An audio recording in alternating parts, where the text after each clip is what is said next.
Yeah, Yeah, yeah, dude. Like, organic. That's oh the my God, use all my codes.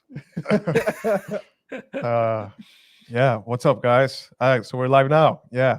Welcome to an episode with Butterfueled. We are your hosts. My name is Anderson, I'm and Jay. and we're brothers, and we're joined today by Critical Carnivore, aka Mike. Are we That is, supposed to have like a fanfare or something? yeah, Da-da-da-da. That's a good idea, but I yeah. don't deserve it. I'm a wretch. we don't have that sort of setup. We're Or not there yet. We're not there not yet. there You need Yeah, the stream deck and the buttons, and you press it, and then there's but like but next time for graphics and sure. everything. Yeah, Next time we'll yeah. have a Do whole better. intro. Do better. Yeah, sorry, man. We'll roll out the carpet for you. Nah. So we're joined by Critical Carnivore, formerly known as UK Carnivore Tips, right? Feels like forever ago. Yeah. Yeah, Oh, like that's forever ago. True. UK So, carnivore tips. I guess just a little bit of our history. So, by the way, most of the time that you've been talking to our account, it's been me. Um, I have always wondered. Yeah. yeah. So, yeah, I've been pretty much. I would say I do like maybe like 70 or 80% of the work on Instagram, and then my brother will do like other ancillary stuff. Um, Yeah. but Sweeping the floors, cleaning the toilets, that sort of thing. yeah, I know, it's exactly. But important. I'd say like 99% of the messages have been between the two of us. So I know we've been going like back and forth for like the past 2 years. Um, so yeah. I've always, always appreciate. Well, we both always appreciated your takes on the stuff that you're posting online. Oh, no. Always What's very wrong with you? sensible. Yeah, no, I mean, uh, we appreciate your critical perspectives. We're critical ourselves too, or would like to think so. But it's hard. The page has grown a lot since we like connected on Instagram, um, and it's been challenging to whenever you voice like a critical opinion, you always get a lot of pushback, from the crowds. Um, The cult, you mean? the cult, yeah. It's pretty culty space to be involved in, and so it's been hard for us to navigate that area or like that gray line because you want Drink the to Kool-Aid. you want to keep the positive vibes, bro. Yeah. You want to keep the yeah. positive vibes. So I'm really excited to talk to you because I feel like a lot of our views align. Um, I'm not. I'm not sure. Careful, you'll get cancelled. Yeah. Well. So we love the echo chamber. yeah. So no, this is especially why I'm excited because having you here, I really want this to be just I just want to let the conversation flow. Of course, we'll touch on topics.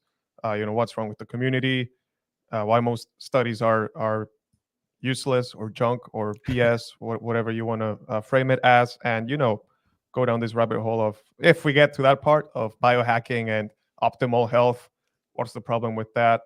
But we're excited to give you a space as well for you to go off and Playing with fire.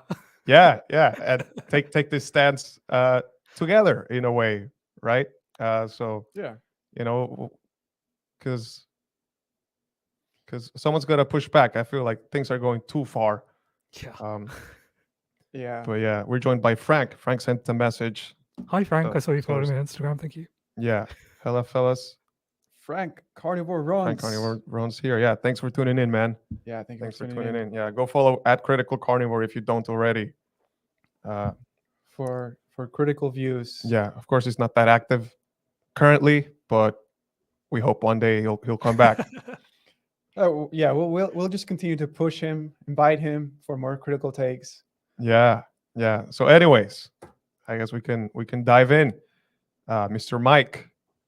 So, why don't you start by I guess introducing yourself, telling us a bit about your journey with carnivore. How did you discover it? What got you into it? Was it like a health thing or like fitness, weight, and why you started off as UK Carnivore Tips and then later switched to Critical Carnivore? Let's That's a start lot there. of questions. You'll probably have to remind me.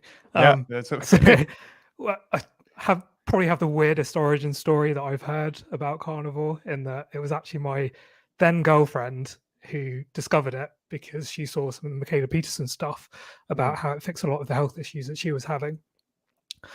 So I was really supportive of that. I did my own research, had a look into it, and within a day I was like, okay, let's just jump in. This seems too good to be true. Let's give it a go. It was during the height of COVID as well, so we didn't have that much time. We didn't have that many drags on our time, and we had a bit more freedom to do more cooking and things like that than we normally would. So jumped in, both feet. She lasted 24 hours before she went into town and bought a pack of biscuits, and I'm still going 2.5 years later. Wow. So that was a bit of a wild ride. So it initially started for me because I saw loads of stuff about fat loss, and I was kind of keto-ish, trying to get rid of some of the chunk that I built up over a few years from being unwell.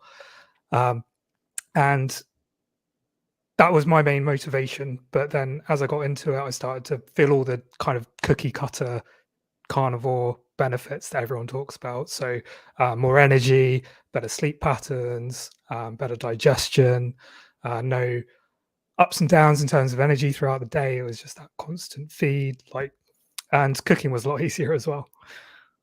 Just throw some steaks on a pan, get some eggs involved, some bacon, done. Yeah. So no more vegetables from the keto days. Exactly. Or salad. Fuck Definitely not salad. So to kind of rewind a bit, from about 2011, I started to have really bad bladder problems. So they kind of built up over time. I very vividly remember going to see the movie Contagion, and just before like the big twist at the end, I was like bursting to go. I just had to dash out of the cinema and missed it.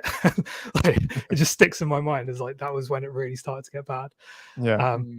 And basically what happened was I would constantly suddenly need to go to the bathroom. Like my bladder would just flip a switch and feel like it was on fire. And I just kind of lived with it for a while. I just thought it was because I was drinking a bit too much and not exercising enough, and just like doing all the basic tweaks. And then it just got gradually worse and worse. And it was when I was on a flight back from Mexico, and like I felt like I needed to go and just couldn't. I ended up in accident and emergency, so the equivalent of the ER room. And they were like, okay, you've got a problem there. I'll write you a letter, go and see a doctor. Went through all that. Long story short, years of drugs and surgery, and nothing really fixed it. The NHS in the UK is awful for anything that isn't like an immediate trauma injury. So I was messed around loads. The surgery was, the post-op care was handled really badly, which meant I had a massive kidney infection, which then reset everything that the surgery was there to try and fix. Oh my God. And at that point, I was like, no more surgery. And eventually I gave up on the NHS and went private. I found a bunch of drugs that really worked, but they also had a huge amount of side effects. So the ones that I was taking that had the most effect were, I can't remember what class of drug it was. I think it was anticholinergics. But I would just wake up every day like an hour later than I wanted to, feeling completely hungover and ruined and awful, and just getting through the workday was a struggle at that point. So I sacked those off just before COVID, actually. And then it wasn't too much of an issue when I was at home all the time. And then discovered carnivore. And as I got into carnivore, I started to notice the symptoms were just starting to get way, way better. So rather than like suddenly needing to pee like every 45 minutes, it was like close to 2.5 hours, which is it's not ideal, but it's much closer to normal. So it's suddenly a lot more manageable and everything. And I used to travel a lot for work. I'm still on the hook to do that. But travel was a nightmare, as you can imagine, like standing in airport queues and like waiting for the plane to land and taxi, and like it was just agony most of the time. But things like that, like I've done a few trips to the US since, and they've all been perfectly fine, no issues whatsoever. So it's made a huge difference to my life on that front, and the kind of mainstream allopathic medicine just wasn't helpful for those problems. Wow. I can't remember the rest of your questions. I told you need to remind me. No, that's okay. Yeah. Wow. Yeah. No, that sounds, man, I'm sorry you went through all of that. That sounds, like must have sucked a lot. Yeah. Surgeries and getting dosed up with drugs. They really did a number on you.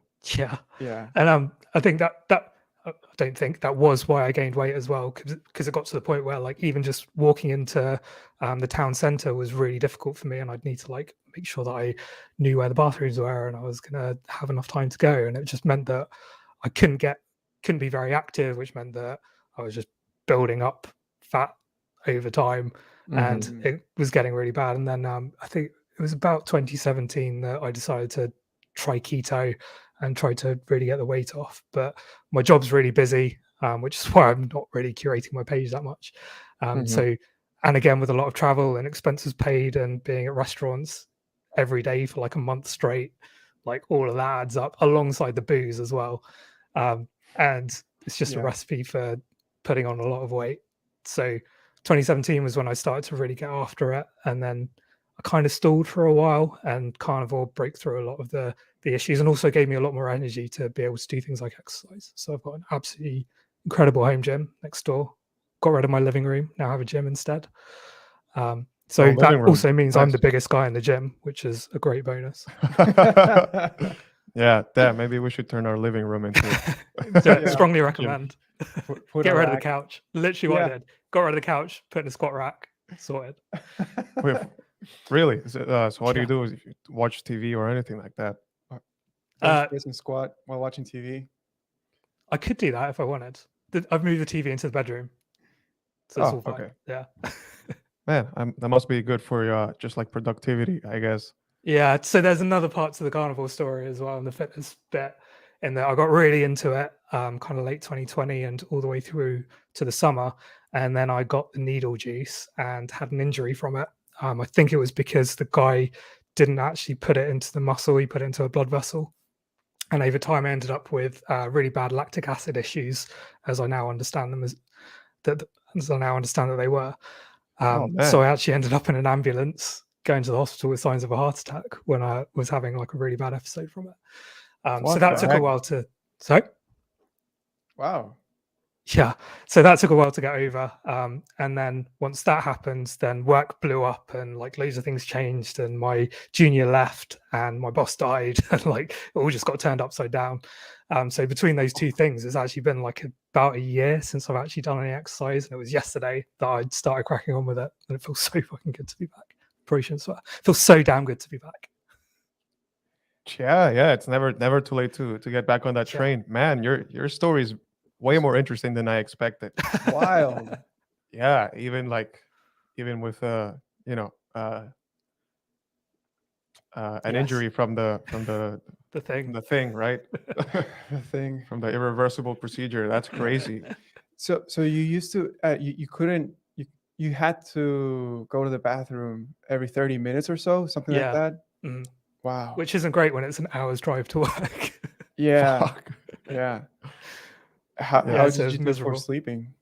Sleeping was fine. So that was one of the weird things that the doctors always picked up on whenever I filled out like all the surveys and they did their they took their histories, was they always found it really weird that I was absolutely fine sleeping and I never woke up in the night, which suggests that it Mhm. wasn't like the standard kind of pathology that they were seeing with that sort of issue, Yeah. which kind of makes me think that it was maybe a bit of an autoimmune thing, maybe with a very specific set of morbidities associated with it.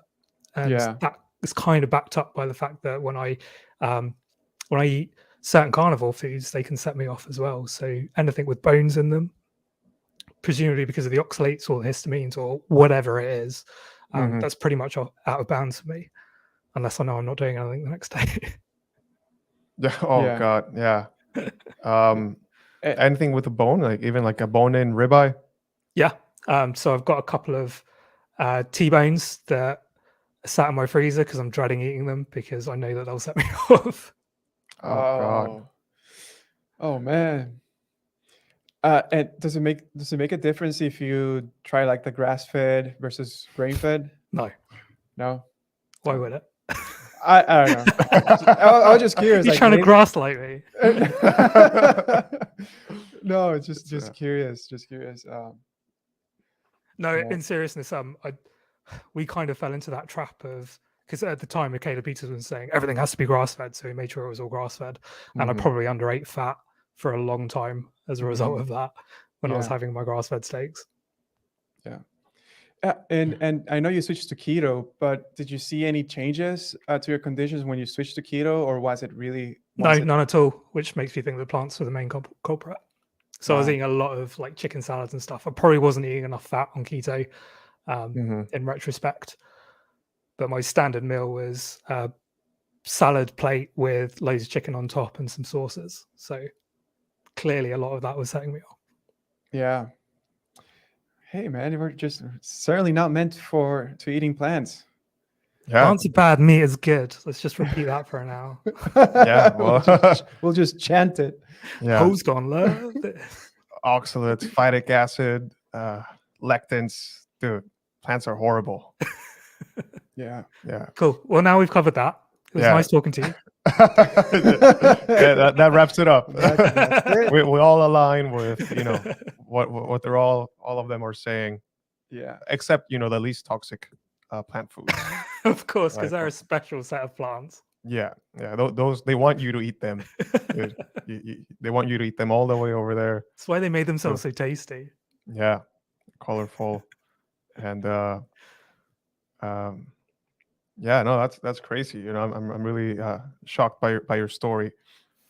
And I remember now you did ask me about UK carnivore tips and why I Yes, started that's my correct. page. Yeah. So what drove you to start that Instagram page? Because I remember seeing like you were making some cooking videos and that kind of content. Yeah. So and- what happened was when I started carnivore, there was loads and loads of resources on like where to buy and what to buy for the US and nothing for the UK. So what I wanted to try and do was fill that gap. After about a year and a bit, I just got really, really sick and tired of people constantly being like, well, why isn't that grass fed? That's been fed antibiotics and hormones. It's like, oh my God. Yeah. Yeah. People, go yeah. away. So I felt like none of that was really landing and people weren't really interested in it. And I started to, I've always been interested in the psychosocial side of like anything that I do, even though my background is very numeric. It's actually the people and the way that people interact with those systems that has always interested me the most. And I started to see all these patterns emerging where people weren't really interested in finding useful information that would help them in their daily lives with making carnivore more practical. They were far more concerned with all the fear mongering and the baiting about, if you eat non-grass fed, grass finished, gold plated, whatever the hell steak, you're gonna die.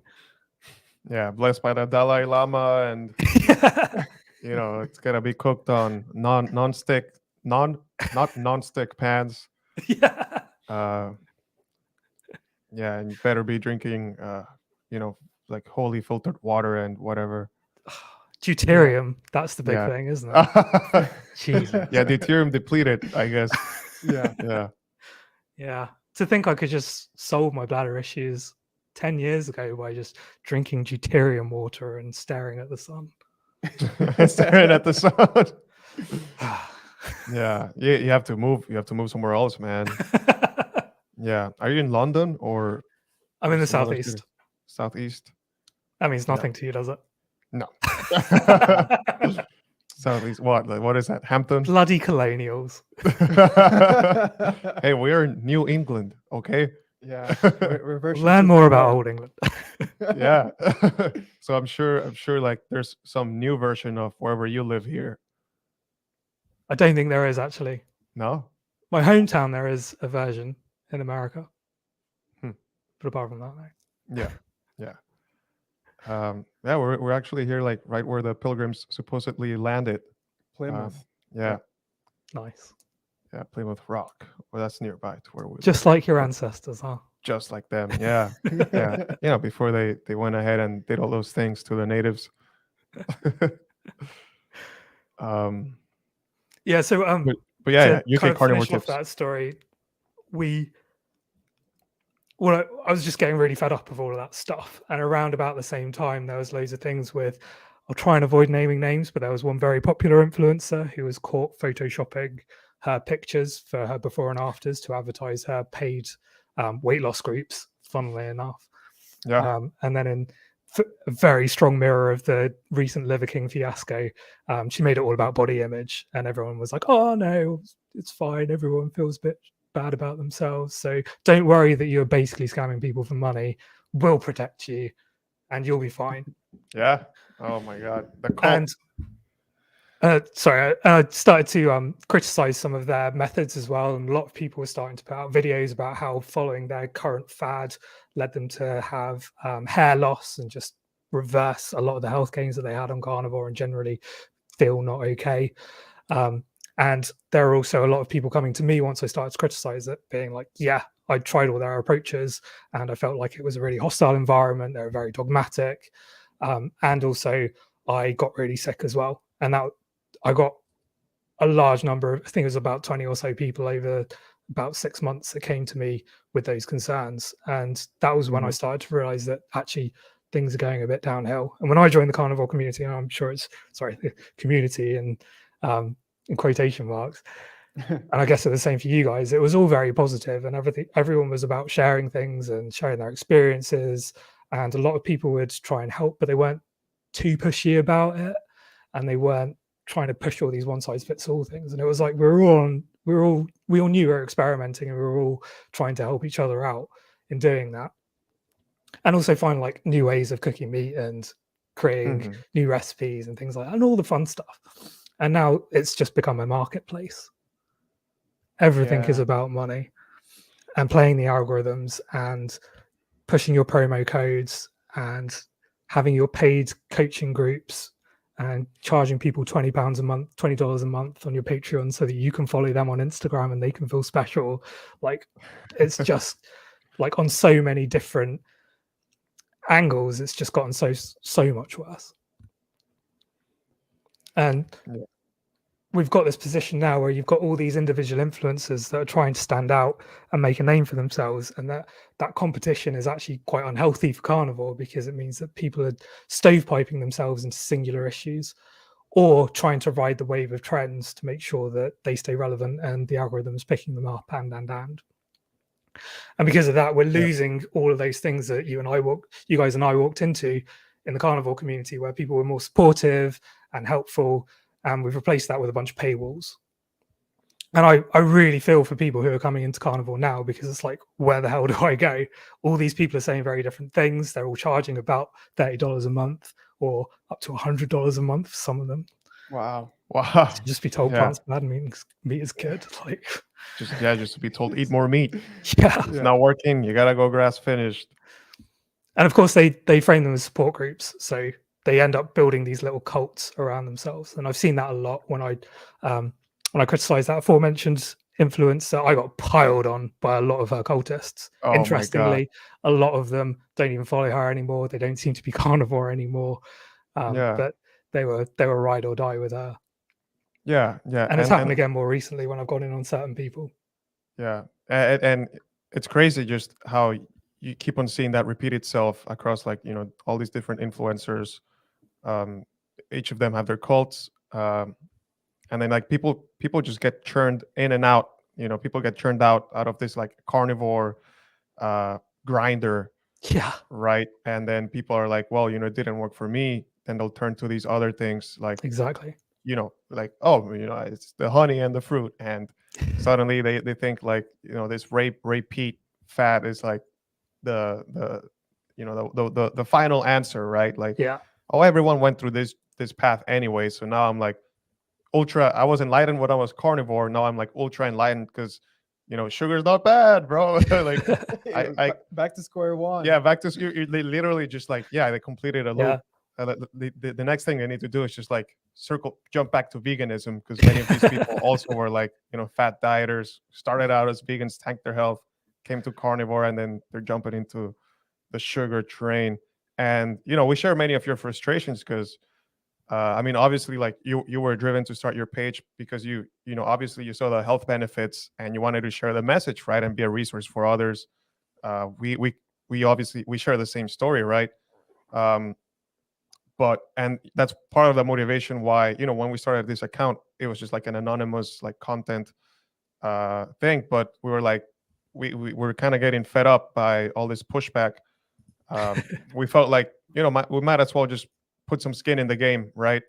That's what kind of motivated us to get our faces out there, because maybe by trying to be more of a voice of reason, people can like see us as a more trustworthy resource. just like being willing to put our faces out there, and like, and not try to be not be dogmatic about any approach. Just try to be here as a resource. Yeah, try to be correct about carnivore, because now like plantains are being called animal based. Yeah, you try to keep the message consistent, and Yeah. and What you know, animal does a banana come from? I'm a bit yeah. confused. Well, it's if you count all the pesticides used to like kill the insects, you could argue it's bug based, and some people would argue bugs are animals, and they fall within the category of like Well, I dietary don't know if you've animals. seen Liver King's latest reel, but No. No, what no. was Yeah. he doing? there we Was go. he He's they look like moths. He just opens up a platter of them and just takes a bite. You don't see him chew it or anything. He probably just spits it out No. because he's a damn liar. Oh my Liver god, King. crazy. Yeah, just like Paul calling he made like orange creamsicles, and they called them animal based. I didn't catch that. Someone told me about it. Oh my god, he's actually eating the moths. Here, maybe I can share it. Yeah, put it on the so other people can see. Share the screen. Here, let's use this tool. There's me complaining that everyone on Carnivore talks about the same stuff, and then I bring up Liver King. Yeah. I don't like bringing him up, but oh yeah. There you go. What? Nom nom nom. He's like, please buy my supplements. These taste awful.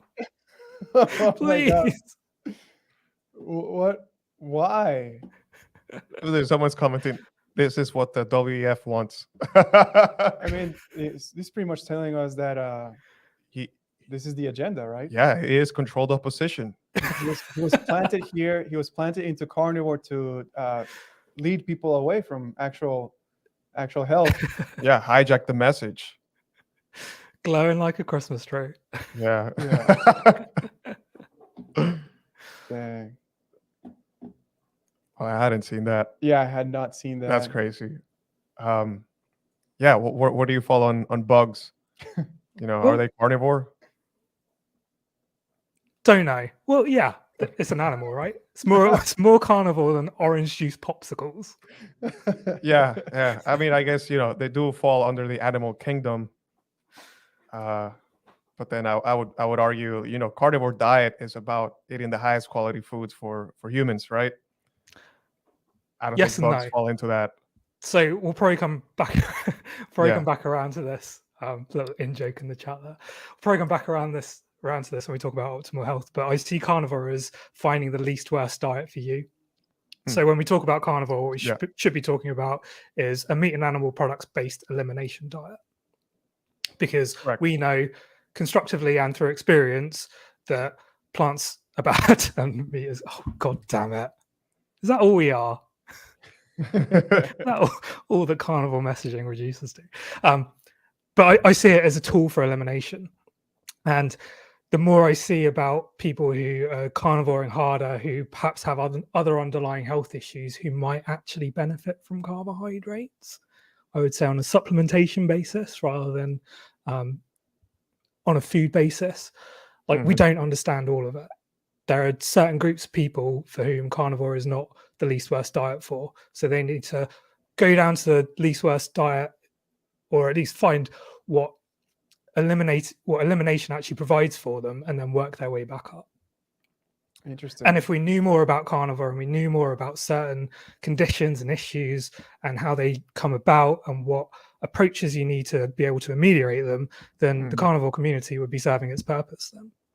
But we're not doing that. We're just pushing another promo code for the carnivore bar or whatever the hell else, and hosting TV shows which aren't actually going to make a dent in the carnivore message. All they're going to do is give a bunch of ego strokes to some of the biggest narcissists in the carnivore community, while also getting a load of promo code kickbacks in the process.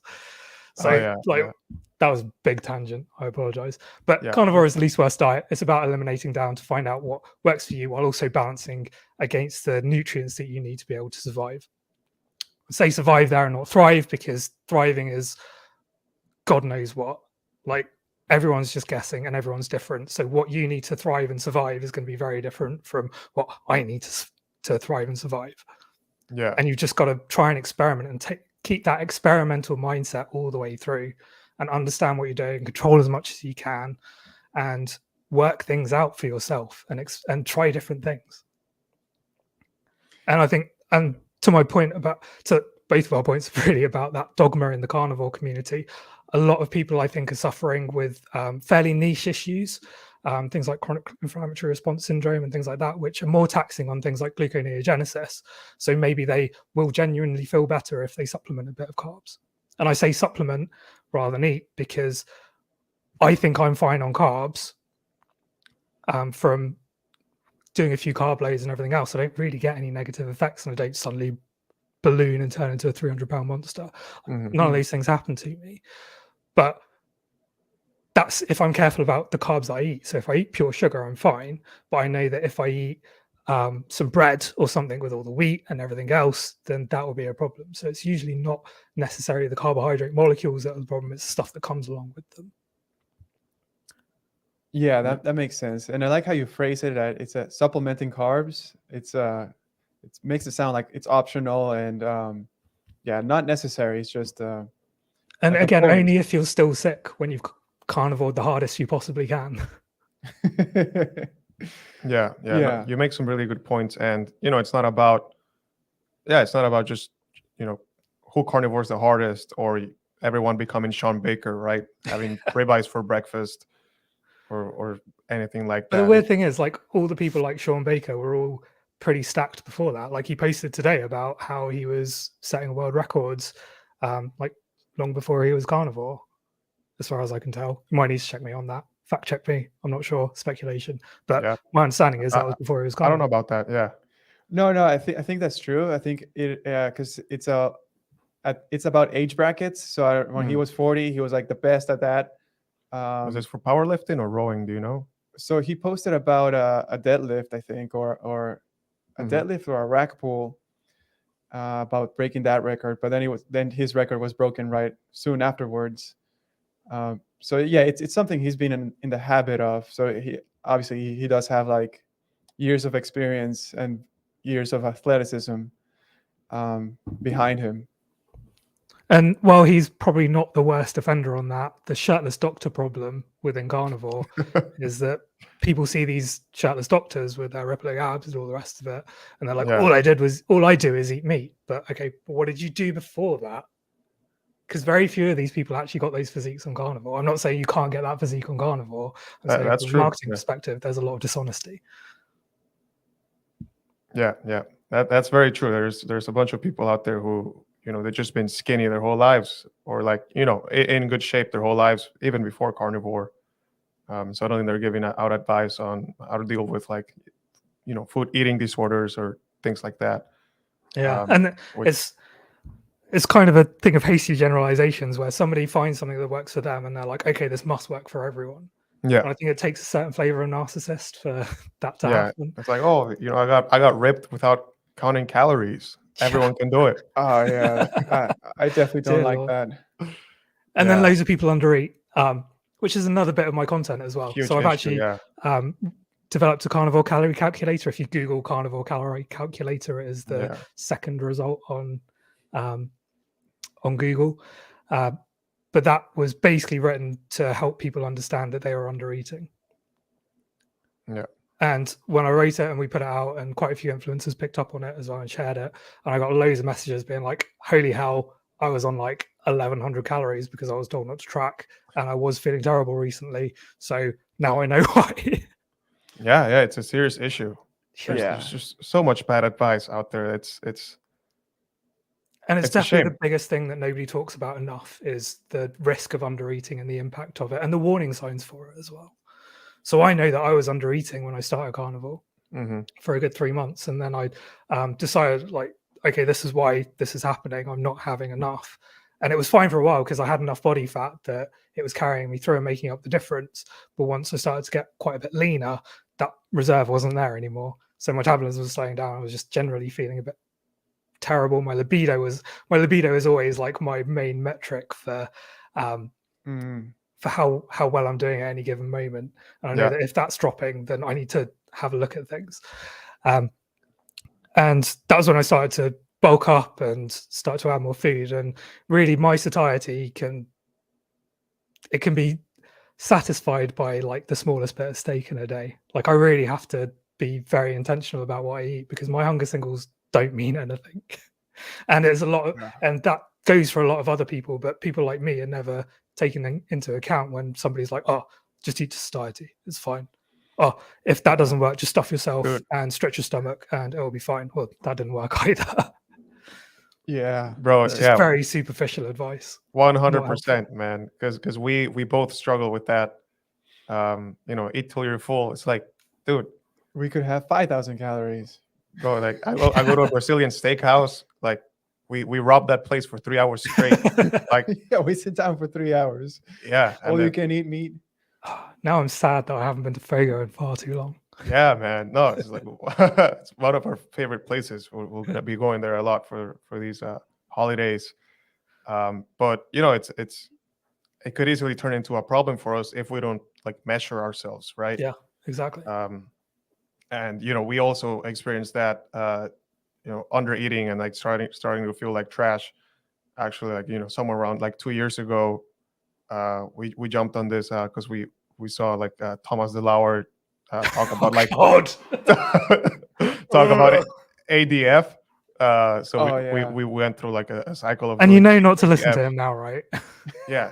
No, well, now, he's really gone downhill in my opinion Yeah, over the last couple of years. yeah. He had a couple conversations with Paul Saladino, or maybe one, and then he's like flip flopping on keto, the thing that kind of skyrocketed him to success. Yeah, it's You mean crazy. apart from the steroids? Oh god. So obviously on gear. Yeah. There's a lot of that.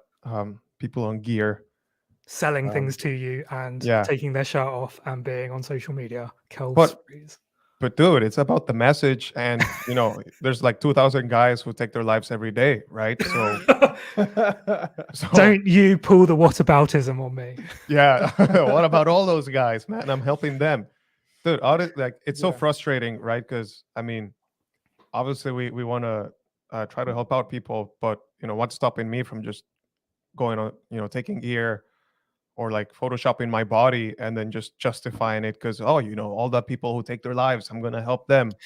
It's like and this is the problem, is that you have more incentive to do it than to not do it.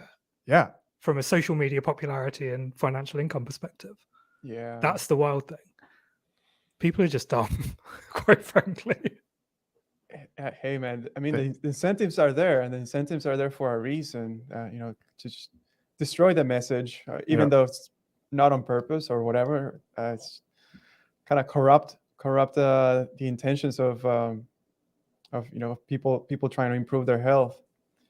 Exactly. There's just a bunch of charlatans trying to cash in on it. And for anyone listening who hasn't watched the More Plates, More Dates video, about 13 minutes in, there's a cut to Zach. You guys might know his name. Can't remember his surname. But he does a really good segment on charlatans, and you can fully apply that to carnivore. So I strongly recommend checking that out. Yeah, his video does go into in depth about like describing the charlatan pattern, right? So you can recognize it. And why it's an issue too, because so many people will just be like, oh, but why does it matter? Like the message is good, but no, it does matter because by supporting that, like you're actually supporting like people getting ripped off and like at the expense of their health. It's an issue, and at the expense of the movement, right? Of the carnivore movement, of trying to advocate for these foods that are widely demonized all around the world by obviously world leading institutions and the whole shebang. And this is where I really struggle with my attitude towards carnivore, because on the one hand I know that it's going to help a lot of people, but on the other hand I can see it just going downhill at the moment in terms of the community and everything else. Zach Tallender, thank you. Zach Tallender. So we're kind of in this point where carnivore isn't really progressing, and we're not really getting to the point of finding out what works for certain groups of people, what doesn't work for certain groups of people, and trying to fine tune it. Instead, it's just, we're going to talk about high fat for 6 months. Yeah. Nothing else. Like, okay. Yeah. We get it. It works for some people. Like, what about everything else? I need to go back to high protein. I mean, long before it became a trend, like I've got the receipts for this, so I'll put it on I'll repost it from my story. But I was toying with the idea because I knew I wasn't doing a lot of exercise. Is high fat better for fat loss in those circumstances? Mhm. So I gave it a whirl, did it for a few months, and it didn't go well at all.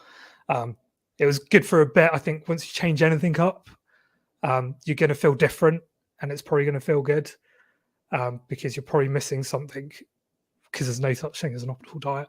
And you're probably filling some sort of gap that you've had already. And I think I had a bit of a spurt of weight loss. And then after that, I just started to feel worse and worse over time. And again, libido being my main marker, that's just tanked. And I could start to notice a slight loss of muscle as well. So very recently decided to completely gaff that off and go back to what I was doing before, which is it's kind of high fat protein cycling. So a few days a week, I'll eat higher protein. So about 60% of my calories coming from fat. And then a couple of days a week to top up my stores and my hormones and everything else. So I'll eat at kind of 70 to 80%-ish. And that worked really well for me for a long time, particularly when I was doing a lot of exercise. And now I'm getting back into that now because work's starting to back off and become more manageable. That's where I want to go back to. So I know what my baseline was then, and I know how to get back to it. So I'm quite fortunate in that way. But I know that if I start a carnivore now, I'd just be eating to satiety and wasting away and carnivoring harder. Yeah. And I'd probably give up as well, following that advice. Yeah, you're saying like if you were a newcomer to carnivore? Yeah, because not enough people talk about the importance of calories. And there's all this chat about how it's a heat unit, ATP molecules. No one fucking cares. Sorry, nobody bloody cares. Yeah, no, it's okay. Like, it doesn't You can use big boy matter. words. Like, we know that there is a relationship between food and energy. We get our energy from food. So if you eat more food, you have more energy available. You eat zero food, you will eventually die and have zero energy available. Like somewhere in between, like the quantity of food that you eat happens. We're not bomb calorimeters. Maybe we are. But whether it's a chemical process or not, like there's a certain amount of food at certain ratios that make a difference for you. You can eat super high fat at whatever number of calories per day and feel one way, and go super high protein or moderate protein, whatever you want to call it, 60%-ish, and feel a completely different way. Like whether that's good or bad will depend on who you are and your personal circumstances. I think there's a big difference between men and women that isn't being talked about enough as well. So I think in my experience and from talking to a lot of other men, we do a lot better on higher protein, especially when we're exercising, and then women tend to do better on higher fat. Again, if they're not doing things like heavy lifting and don't have that protein requirement for all the muscle repair and all those processes. Yeah, but, no, fully agree with you. You know, from what we've seen, men can take a beating more than women, I suppose. Women seem to do better on the higher fat, and you know, if they overdo the fasting or they're doing OMAD for too long, like they will have issues that come up with their hormones. I've seen a lot of cases where women lose their periods and that sort of thing. Just because they're so hooked on getting that weight down. All the advice they're hearing also is like, maybe add 1 day of fasting a week, and it's like that's not working. You need a second day. And just do the thing harder. Yeah. You're not doing it hard enough. It's crazy, and then Mark of a charlatan. Someone will come. It's like, oh no, you just go back to OMAD every day, and oh my god, it's a complete mess, right? Yeah, and I think. Like everyone's like, oh, calories in, calories out is bad. But I think once you control for the hormones and all those other factors, it still comes down to calories in, calories out. And all of these approaches are really about managing a deficit. So carnivore, eating to satiety, if your satiety signals are fine, then you will eat to a balance because your body will start using those fat stores in itself. And then you'll start to get to that crossover point where you'll be at a maintenance weight and you'll be happy with your weight, and you'll just eat to satiety and you'll be fine. And that works fine for some people. Not everyone, though. Not everyone, no. But that's still just a way of managing your caloric intake, or at least your volume of food intake. Let's talk about it in those terms instead. Like it's all about managing the volume of food that you eat. But we know that if you eat a ton of carbs every morning as soon as you wake up, you'll have a crash and you'll feel hungry because it messes with your hormones, and that then forces you to eat more. So again, going ketogenic, all of these things are really about managing your food intake through those behavioral aspects, which again, people don't talk about enough. Everyone wants to jump into the ketones, beta hydroxybutyrate, blah, blah, blah. Yeah. Like that doesn't matter on a day-to-day basis. You still got to put food in your mouth, chew it, swallow it, and do some exercise. Yeah. Not to be too reductionist there, but in terms of practical levers that you can control, there's not that many. And again, that pulls people into that biohacking route where they go down that path of Oh my God, I liken it to I don't know if you have it in the US, but there's a nursery rhyme of the old woman who swallowed a fly. So she swallows a fly, she swallows a spider to catch the fly, she swallows a cat. Sorry, she swallows a cat to catch the spider, she swallows a dog to catch the cat, and then she eventually eats a cow and then dies. Like that's what biohacking is, because you're constantly adding things in, and then to try and fix the things that you're messing up by adding too much in, you're adding more things in, and it's like just stop. Like empty your dishwasher full of pills that are overpriced that do very little to move the needle for you, and just focus on the big rocks. And that is a true story, by the way. If you Google Tim Biohacker and his BBC interview, there is a scene of him opening his dishwasher and it is filled with pills. Yeah, no, I've seen it. He blocks me for posting that video, by the way. It's true. Yeah, you're blocked by him. Yeah. Oh my God. The biohacking is quite an interesting route people take. You know, suddenly it's like it all becomes about like creating like basically a sterile environment for you. It's like, oh my God, it's like the air you breathe. It's like the lights you use. It's, you know, the shampoo, like it's the deodorant you're using. It's the clothes, like, right? You can't be wearing polyester and gotta turn off the Wi-Fi at night. It's like, my God, like, you know, calm down. And then when you wake up, you have this like 3-hour routine to optimize your health. And then, you know, then you can get to work. Meanwhile, you know, there's people in developing countries who are like, you know, they're getting up at like 4 a.m. to take a bus for like 3 hours, get to the city, work a shitty labor job, and then, you know, have like just like no AC, just cornstarch for lunch. And yet they still manage to be considerably healthier than Tim Biohacker. Yes. Yeah, then they'll take that shitty 3-hour bus ride back to their homes, you know, in the rural villages, whatever. Go to sleep in 40-degree weather, or maybe 35 Celsius. Yeah, Celsius. Like you guys are touching a really important point here, and that the human body is actually really, really robust. It can survive a lot. Like you can do terrible, terrible things to yourself and still survive. Yeah. And this kind of goes back to a lot of the arguments about ancestors, where they're like, oh, well, meat is the optimal diet because that's what our ancestors ate. First of all, which ancestors? No one can ever tell you that. Second of all, were they thriving? You're just speculating. Like, we don't know. Paul Saladino said it almost point blank in one of his recent reels. He was like, well, we know that's the optimal diet because that's what we evolved to eat. Evolution is not an optimization process.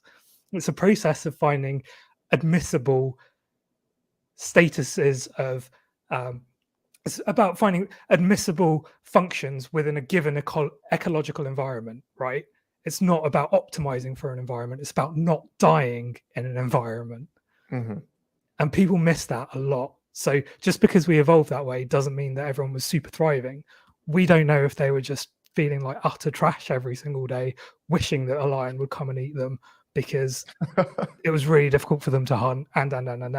Like the threshold for survival for human beings is really, really low or really high, depending on how you look at the scale. Yeah. I mean, like you can see 300, 400-pound people, and you're like, wow, you know. Yeah, they might not live to 90, but they live a big chunk of that most of the time. Yeah, they could fast for like 2 years. Yeah. So weirdly, there's studies where they actually did that. They gave people, it's like ultra obese people, like 0-calorie diets. Not that I'm an advocate for studies, but it's an interesting point. Like they survived for a very long time. And I was trying to, the reason I found that was I was trying to figure out how long it takes for you to die from not eating, and I couldn't really find a good answer.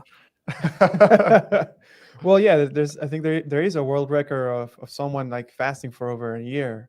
I think that's a common example that gets thrown out around the keto, carnivore, or Yeah, fasting yeah. It was like community. this dude from back in the old days. I think his name was Augustus Barbieri or something like Yeah. that. And what was the cost? Like, how much muscle did he have to give up? What was his organ function like at the end of it? Like, why? Yeah. I mean, I don't know. Unless he was a turbo chonker. he was definitely like morbidly obese. Oh, right. Angus Barbieri, Mm. Scottish man who fasted for 382 days. He lost 276 pounds and set a record for the length of a fast. You just pulled it up. Yeah. That's all you have to do. Just don't Yeah. eat if you want to lose weight. Yeah. Well, I'm sure he was drinking smart water the whole time. Yeah, deuterium. Yeah, deuterium water. Yeah, because. Yeah, 382 days. Are you sharing this? Oh yeah, you are. Yeah. How long did he survive afterwards? That's what I want to know. Oh, yeah. It's a good question. Wikipedia, not Yeah. for sale. Later life. Does it say anything? Age 50 to 51. There you go. Right. Didn't make it that long. Exactly. 1990. He probably regained all that weight like within a couple of weeks. I feel like I haven't eaten in a whole damn year. Yeah. Dude. I need some pies. Yeah, just imagine that BMR completely tanked. No muscle mass. You Yeah. pay the price. And that's another big thing that people don't talk about enough in carnivore for health is the importance of muscle mass. Oh yeah. Especially because everything's about weight loss. It's about scale. It's about like being as skinny as Kelly Hogan is or whoever the hell. Like, it's not helpful. Like, what you want to do is not be constrained by health issues. And I think this is where I differ from all the optimizers, because the optimizers are, first of all, completely barking mad and very insecure for all sorts of reasons. And that's usually why they're optimizers, because they never feel good about themselves. Call back to Liver King again. In those emails, he said, oh, well, I'm really unhappy with my love handles and my back fat. And that's a very strong theme I have seen with popular influencers is below the surface. They are very, very insecure, as well as being narcissistic, which are two very tightly correlated comorbidities psychologically. Just worth a read into. Psychological comorbidity. That's very interesting. I'll have to write that down. Yeah, it's this whole thing of sorry. I don't even know what compound he was taking that makes his stomach look so weird, and that's even a worse look. So, and like, who wants to look like him? That's the question. I don't. Definitely not. It's not a good look. Yeah, so we've touched a lot on, well, many things that are wrong with the community. Marketplace. Yeah, it's a marketplace. It used to be a lot more positive, like you said. I remember. Well, a lot of positivity back in the day. Do you think that's just because we spend? I mean, I assume you spend a lot of time on Instagram. Yeah, so I know that's there's a bit of observation bias there from my side. Just Instagram is like, a toxic platform. Yeah, and it spills out to Twitter and to Facebook as well, from what I've seen. So the patterns, I'm content those patterns are still there, and a lot of the stuff is bleeding out, and the grass lighting and lots of things. Although I think in the last few months, probably since about summer, I remember being on a conference talking to somebody about this. Like the whole grass-fed thing is starting to get more and more debunked. So even Paul Saladino is saying, "Yeah, McDonald's is fine." He did like, come out McDonald's and say is that. going to kill you. But he's the Which- king of backtracking, right? So Which it was really entertaining to read the comments on that reel, on that post. and there's one where he's like, I think he's like stood in his kitchen and he just looks so sad that he has to admit that McDonald's isn't cooked in seed oils. Just the beef patties aren't cooked in seed oils. He's like so disappointed. Like you like the video cuts and you could just imagine him slamming it on the kitchen table. Like he's so mad. Yeah, he's had to backtrack on it. He didn't take a bite. Yeah. At least I don't remember him taking a bite. Amazing. Yeah, it's crazy. All these extreme stances, they don't help anyone, man. Like, no. It's like anytime we make a post about butter, it's like someone will come and say it's not raw. It's not raw. You it's can not never do grass-fed. anything good enough for It's social like, media. geez. Because and there's the psychological aspect to that is that all of these influencers are setting the standards and the expectations so high that all of these people are buying into these ideas and becoming the Manchurian candidates for them, and like letting themselves get brainwashed into believing that these people are right because they happen to look good without a shirt or whatever the hell, or they have an MD or an MBBS or whatever Yeah. qualification. Like they just The put too much MBBS. stock in them. Yeah. We know who. Yeah. Not an entirely factually correct Instagram handle. Yeah. Dude, sometimes I think I should just buy some scrubs and what do you call Honestly, the, like what do you call nobody the would thing nobody would check you on it. here's the Nobody heartbeat? cares. Forgetting the word. Oh, the stethoscope. Stethoscope. Yeah, Yeah. and just get one of those and The, just be like, the scrubs are too much clothes for a doctor, fake or otherwise. So yeah, just the hat, the stethoscope, and nothing else. dude, we should wear scrubs, the stethoscope at a Whole Foods. Yes, and yell at the crisps on the shelf Yeah, yeah. as if they killed your dog. I've been thinking about making a like a skit about like a pancake mix and calling it animal based because all you need to Yeah. add is eggs, butter, and milk to the wheat flour mix. And it's animal based, bro. Like, See, the definition is just unhelpful there because it's too close to carnivore, and he knew that he made himself popular by calling himself the Carnivore MD and having a book out called the Carnivore Code, which is fascinating from a psychological perspective, by the way, but I'll probably come back to that. And he just dug himself into that hole too deeply, and he got sick on carnivore. I believe that, but he also ate a ton of liver, and I think that was a huge contributing factor. And also on that point, going back to him backtracking, like he used to say that, oh, you can never eat enough liver. All those studies are based on polar bear liver. Liver is fine. And then over time, he's gradually pulled back and back and back on his recommendations of how much liver you should be eating in total, and also introducing limits to how much people should be having as well. Yeah, yeah. And most people today, like people have short-term memory, but also like there's a bunch of new people who've just like discovered him. So they don't remember like 2 years ago, he would eat a lot of liver. He would eat maybe like half a pound in a sitting. Yeah. And that goes for all the people who have become repeaters. Yeah, like, and that goes, Carnivore Aurelius, Frank Tufano, Healthy with Nicole was another one. And she was interesting because she actually talked about things in a lot more detail than the other ones did. So I think she was admitting a lot more. Do you know her? Healthy with, I don't know. Yeah, Healthy with Nicole.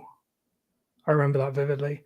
And the Strong Sisters as well. Like these are all big consumers of liver. And the question there is, were they over consuming it to the point where it's impacting their gluconeogenesis? Therefore, they genuinely do feel better on carbs. Yeah. No, I mean that's a good point because I started carnivore too, but I kind of took all my information from Reddit and the zero carb group, and they never really advocated for organs. It was only until like Paul Saladino came up with like nose to tail, and then Strong. You mean Frank Tufano, and then that's the whole thing. You should look into that. Oh no, I mean I know whole legal dispute. I saw Frank Tufano's videos as well. At the point, he was like, you gotta have like pounds of cod liver oil or pounds of salmon eggs, all these foods that you don't really have access to. So I never really had any of whatever he was recommending. Felt like you were missing out. I felt like I was missing out, honestly. And then I looked at the Strong Sisters. Or I mean, all these people, right? They were having these weird looking plates of like 90% of it is like organs, eyeballs, and stuff like that. And like, I couldn't relate. I couldn't do that.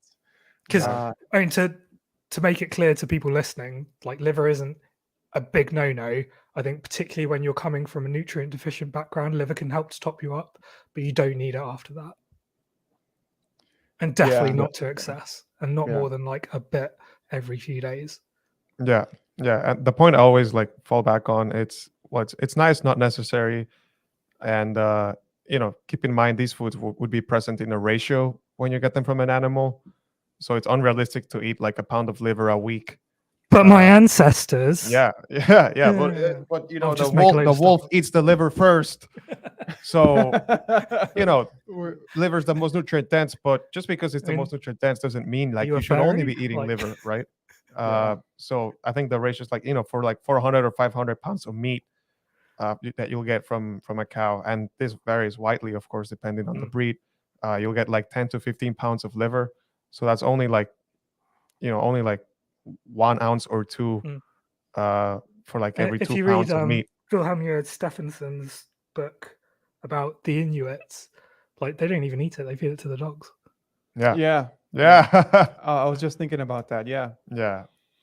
Well, yeah, but then it's funny because, well, the Inuit were also eating seals, and then there's that Anthony Bourdain video when he goes to visit them. Is it the Inuit or the Eskimos? I'm forgetting the differences right now. It's political correctness, so you've just been cancelled for using the E Yeah. word. Is it is it inappropriate? I don't know what the Yeah, I'm Anthony not- Bourdain is like Somebody will tell you in the comments, I'm sure. yeah, it's like, oh, there's the Alaskan Eskimos and the North Pole Inuits, whatever. I don't know. But anyways, like Bourdain just like sits down with the family and they all eat the liver and like the eyes and they share it. But Was it just for show though? probably, yeah, probably. How much Or- did they get paid to do that? Just to show how different and other they were. yeah, but Uh. Stephenson did claim like the organs were being fed to the dogs, Yeah. and yeah, I mean, there's a reason why they're not. That palatable. Yeah, they're not just not palatable, right? And if you find them palatable, maybe that's a sign, Yeah. right, that you need it. Like you were a vegan before, and like you need the nutrients, Yeah. something like that. Generally don't agree with the universal statement of listen to your body, but I think yes, in certain circumstances, like things like that might taste better when you need them. Yeah, no, yeah, you're right, because it can be a slippery slope too. Oh, listen to your body, eat when you're Exactly. hungry, and then it's like, dude, if you're deep into like fasting a lot, like your hunger Mhm. signals are messed up. Yeah. Yeah. Like you don't get hungry. You don't. You could Yeah. you could go on for like 3 days and be like, I wasn't hungry. Mhm. Yeah. Completely. That's true. With fasting, you're like purposely Dangerous. ignoring your hunger signals and then not eating. So yeah, you're just throwing everything more out of whack. Mhm. But yeah, but just And, to and wrap- again, sorry, just quickly on fasting, like if you've got like a really bad autoimmune flare, it can be really helpful in that circumstance. So fasting again isn't universally bad. You just have to be very careful about how you use it. yeah, Yeah. yeah. Yes. But just to wrap up the organ conversation, because that's a huge topic, right? That gets way overblown, in my opinion. And yeah, it's no coincidence. I mean, well, it's very suspicious or concerning, maybe, that some of the biggest carnivore figures Mhm. or the most influential Mhm. figures labeled carnivore no, now advocate against carnivore diets and ketogenic diets. Yeah. Right. It's But very, again, they just dug themselves those holes. So they built their brands around carnivore, and now they're like, well, I don't think I can be healthy on carnivore at all. So yeah, I need to do something else, but I need to keep my brand alive, and I need to keep pushing that, and I need to sell my liver crisps and my liver pills, yeah, which are basically relabeled Liver King ancestral supplements, by the way. Yeah. Like, oh yeah, yeah, Yeah. Interesting circle there of everyone selling their pills coming from the same source. yeah, yeah, yeah. Even huge markups as well. Like I yeah, never bought a single bottle. I never would.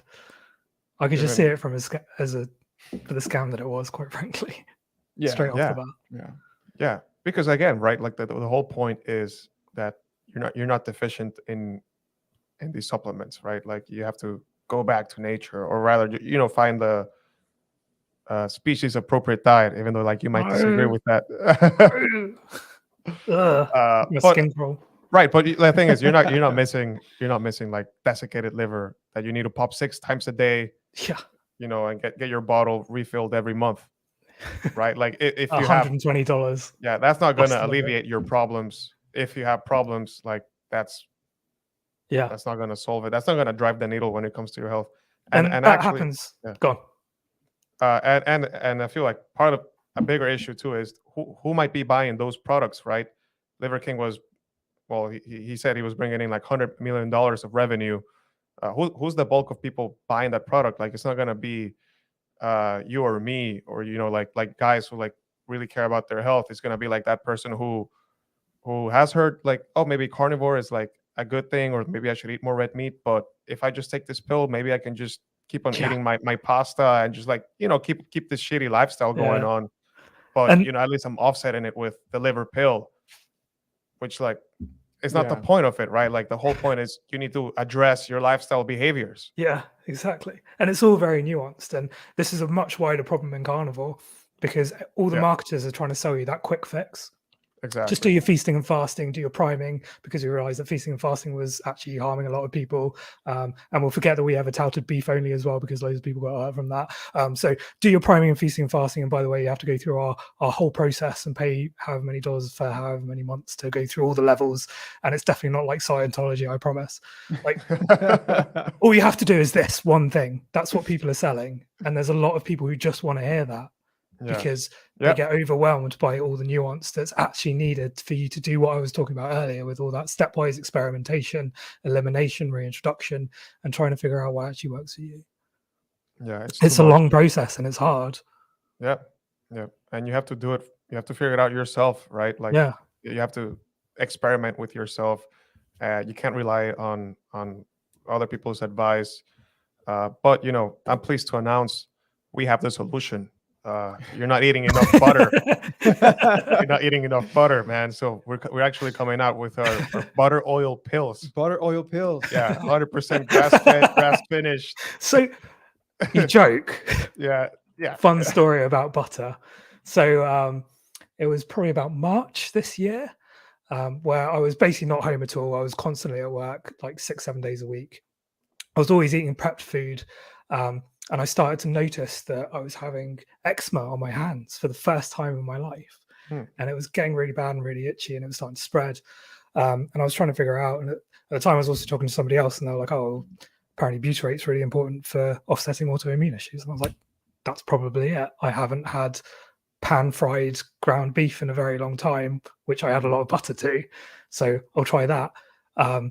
And in the meantime, because it's really bad right now, I'll just scoff some butter. So I took a teaspoon, a very small amount of butter, a teaspoon of butter, and the next day it started to go away.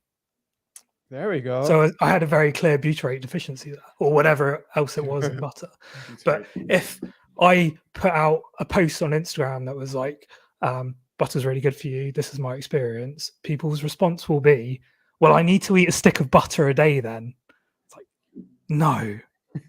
Oh my God, you weren't even joking. Yeah, no, yeah, this is our product. I hate man. the internet. This is we call it the X Factor green pasture butter $37 a bottle. oil. Yeah. Yes, sir. Get it now. What's the by weight equivalent in butter from that?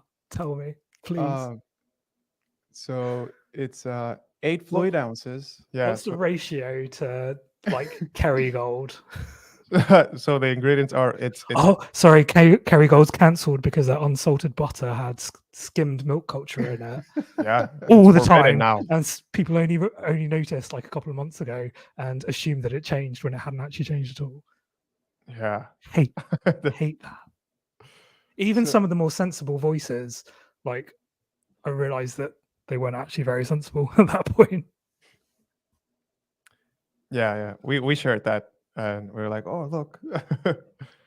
But Kerrigal actually responded, and we shared that response too. Yeah. But I just thought it was interesting. I didn't, I don't really buy Kerrygold or Redmond salt.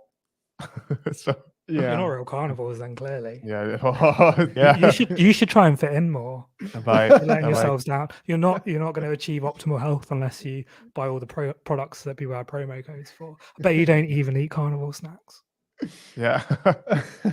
No, sorry, carnivore crisps. They're the ones that Carnivore are crisps. just in your face all the time. Carnivore Yeah. snacks is a bit more reasonable about their marketing. Yeah. Use our code for 10% off. Oh, and by the way, the influencer gets a kickback. Yeah, that's They don't tell you that bit. True. Yeah. True. But yeah, check it out. Raw butter oil concentrated through centrifugation. Yeah, Oh, but it's raw, so it's raw. Yeah, I'm surprised Centrifuge. there's a product. Centrifuge, 25 calories per capsule. Yeah. So it's like you're eating a quarter quarter tablespoon. Yeah, a quarter of a tablespoon. Yeah, it says half a teaspoon. Look at that. Yeah. Huge markup on the butter. Love it. gigantic. Yeah, it's like who? Yeah, I mean, someone's buying this, right? Like, So 240 Yes. mils, which is probably what, about 2 sticks of butter, Two- assuming specific gravity, Yeah. But- So lighter than water. there's 96 Fat. servings. 96 divided by 4, So 24. $37 for 2 sticks of butter. Why don't you just eat butter? what did you do? 26 times 4. Why are people like this? Yeah, why are people like this, right? Everyone just wants a packaged solution. Everyone Yeah. just wants to feel better because they're giving their money away Exactly. to support their health, and at least they're doing something, right? And it just kind of works against you. It absolves you of the responsibility Absolutely. to have to like address the real issues, right? Like, which is like The hard lifestyle, stuff. nutrition, yeah, exercise, and even if you have like nutrition and exercise like dialed in, like what else is there going on, right? Besides that. Well, there is the issue of underlying health issues, and this is a big problem within carnivore, is the refrain that meat heals. And yeah, it heals, but it heals certain things. So if your problems are being caused by foods and you eliminate those foods, Right. then you're going to fix those problems. So vegans will see the biggest difference from carnivore, right? Because they're adding more nutrients in and they're taking away a lot of the bad stuff that's in plants, because plants bad, meat good. So, and there's a spectrum there. So there'll be people who have underlying health issues, chronic inflammatory response syndrome and mold sensitivity being like a prime example, and it's probably very prevalent within the carnivore community, because it's the sort of thing that really messes up your life, and you'll be like, I need to do everything I possibly can. Oh, there's carnivore, they're making all these promises, I'll try that. So I think that carnivore brings in a lot of people with SIRS, but no amount of carnivoring harder will fix that underlying problem, because the problem is mold exposure and mold sensitivity. So you have to go through the appropriate protocols, which are a best effort at the moment based on the best available understanding and research of the problem, and go through it that way. So you need more than just meat to heal that. And again, that's another thing that we don't talk about enough in carnivore. The message is always, no, I've got an MD or an MBBS, look at me without a shirt on, you just need to carnivore harder. It's the coffee, bro. It's the coffee. It's that 5%. The tannins. Yeah. And in that case, you're dealing with an environmental toxin, which is, it's a hard thing to diagnose in the first place, and to like even become aware that you're being exposed to it. So, who knows what other issues there might be that you can and it's get something exposed that's to, like, really easy to environmentally. test for as well. So there's like an online site test you can do for it, and I don't think enough people do it. And I've tested it with my results, and a couple of other people have done it as well. People who don't have any SIRS symptoms versus people who do, and the people who do have SIRS symptoms fail it, and the people who don't have SIRS symptoms pass it. So it's not completely made up. We've done some testing on it. It seems fairly robust. Yeah. You mean like allergy testing? No, it's a visual contrast test, visual contrast sensitivity test. And it basically tells you whether or not you've got eye damage from biotoxin accumulation. Oh, yeah. So it's one of those like site tests where you click through and pick which one's which, and it's easily done. And I don't think enough people are doing it within carnivore, because they should, if they fail the VCS test, they should stop trying to carnivore harder and start to look into some of the protocols. And that's just one example, but there's plenty of other illnesses that will be similar. So my bladder issues aren't completely resolved. They're very, very well managed, as well managed as they were on very hard going drugs. And I'm fine with that. Like, a lot of the constraints of my life have been lifted. And I think that's what people should be trying to work towards, is getting to a point where your life is unconstrained by health issues, not optimality. Because as soon as you start to push that Sisyphean rock up the hill, Like it always rolls back down again because you find out about a new thing that you never knew about before and never mattered in your life whatsoever. And now suddenly it's the most important thing in your life because it's the one thing you don't think you're doing. So whether it's like red light therapy or God grounding, ignore all the science. So on grounding, I need to have my rant about this. I'm sorry. Yeah. Oh, please go for Grounding. it. Yeah. You have to look at the fact that the one person who authored all the scientific studies on it actually owns a grounding products company, and all those scientific studies are not published in valid journals. They're published in pay-for-play journals where you just have to give them some money and they'll publish your journal on the understanding that you are paying them to give you some credibility so that you can market some product. And that's exactly what's happened with grounding. All of the science behind it is utter nonsense. Yeah, I think they sell like grounding mats and grounding apparel, Grounding like mats, shoes. yeah. I'm not sure what else they sell, but it's like overpriced stuff. And it's another one of those things of high expectations. So I vividly remember a post by a carnivore who bought one of those grounding products. It was like a wire that you plug into your socket and you wrap it around your wrist so that it connects you to the grounding wire in your and the electrics in your house. That sounds kind of risky. And the caption was, "I can't wait to experience the reduced inflammation." Like, I doubt he's still using it to this day. Probably go and check at some point. I mean, I'm sure going outside in general is like beneficial and conducive to like, better behaviors and like more activity. But I don't know about that. Like, I don't know if that's going to solve my issues. No, it's going to be a little bit to help nudge the needle for your well-being and give you a routine and things like that, which are all good things. But it is not sucking the bad electrons out through your feet. It's probably just going to give you hookworm. I've heard about that happening as well. Oh, hookworm. Is it hookworm? Oh god, it's hookworm, the digestive one. Whichever one. Like somebody got a parasitic infection in their feet, and another person got athlete's foot from it. Because my god! Like, how's your inflammation doing now? Yeah. Oh my god! Never walking barefoot on the beach again. I'll bring my mat next time and just like set it forward. Yeah, 2 mats. Just my grounding shoes. They're like $400. You can afford it. Your health is worth the investment. Crazy. But those sorts of things kind of take away from the actual message of maybe stepping outside could help you. Instead of being locked in the whole time. Instead, you have to sun your perineum. Yeah. Oh my god. Yeah. And I have to bring up the point that Paul Saladino and Carnivore Aurelius hung out, and they did a reel about how much of a great day they had together as BFFs. And they were allegedly sunning their balls, but if you pause it at the right time, you can see that Saladino's wearing shorts, and he massively overreacts. He's like, "Oh my god, this feels so amazing! I feel incredible." Being raw. I missed that. I missed that collab post between the two of them. Oh, you're not missing much. It was cringe. It also, like, Carnivorous Aurelius, the LLC was actually set up by some chick. I think people we're gonna go there. a bit distracted about that because like anyone can set up any LLC. I think it is a guy. I don't think it's a woman.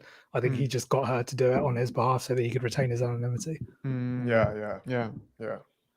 And she's probably getting paid or is involved in his businesses or in some way. Yes, related somehow. Yeah. So I think it's easy to get dragged into those assumptions, but actually if you take it a step back, the most plausible thing is he stays anonymous, so he just gets somebody else to set up the company. Yeah. And he has also shown his hobbit feet at some point. His hobbit feet. Critical carnivore. Yeah. Rejects Carnivorous Aurelius feats. I'm saying that as a fellow hobbit-footed male with slightly different terror on his feet. Well, maybe you are him. Maybe you are him. I'm playing both sides, controlled opposition. Wow, you're just setting up the cards. But it would be easier if you could see me because I do actually have a chin. Like you know, he spent a long time mouth breathing because of how much content he puts about that. And you know that he's got a deformed chin as well. My god. Yeah. How do you feel about BPA receipts? Do you avoid them? Should we avoid them? You should probably stop eating them. Yeah, don't eat them, dude. I'm trying this hack where I take the receipts and I rub them on my genitals, because my testosterone would like take a short term Uh-huh. dip, but then Yeah. to compensate, like I'll get like a Yeah. boost in my That's testosterone, genius. and it's working great on my gym performance. I'm Yeah. hoping one day I'll be able to grow a full beard just by rubbing BPA receipts on my genitals. I mean, it must be really awkward walking Yeah. around the gym with like a massive rock on. Testosterone again. Yeah. Well, I'm not shy. I don't hide it. You'll be on the list with Jimmy Moore. Yeah. Oh, too far. Too far. Oh. Reel it back. This is why I wanted us to record it, so you can Yeah. edit things out. It's out there. Yeah. People are gonna look at this in 1 year from now. Yeah, I'm gonna hold it against you, man. Wait, you're gonna hold it against me? I can't wait. Oh. Yeah. That's what This he isn't said. proper carnivore content. We've been here for This- an hour and 20 minutes. We've talked about how plants-powered meat good for like Yeah. Well, dude, I three think, of those minutes, and we're having fun and cracking jokes. Like yeah. carnivore content is so damn stale. Yeah. I think that's what this space needs. I think it More needs fun. just more like, more unstructured, just like, just like normal people talking, bro. Like, it's like me and my brother, like we're just two dudes who wanted to help people out. You know what I mean? Well, I want to cut you off there and tell you about how Brussels sprouts have 136 carcinogens. Brussels, I wanted to like mix all those together just into one video. Like Yeah. 1 hour of Dr. Blah blah blah MBBS talking about counting the number of carcinogens. Almonds bad for you. Even fruits are not safe. They have salicylates. Avocados have oxalates. They're literally trying to murder you. Yeah. That's why we put them in the fridge so they can't sneak out in the night and stab They you. can't kill you in your sleep. Plants are trying to kill you. Yeah, that's why I trust animals, man, because animals destroy the plants Yeah. for you. Yeah. They look after you. They're taking out the vegans. True. Yeah. So do you want to talk about science? Yeah. Science. So I think Yeah. How are you doing on time, by the way? Like, I want to make sure we're respectful good. of your time.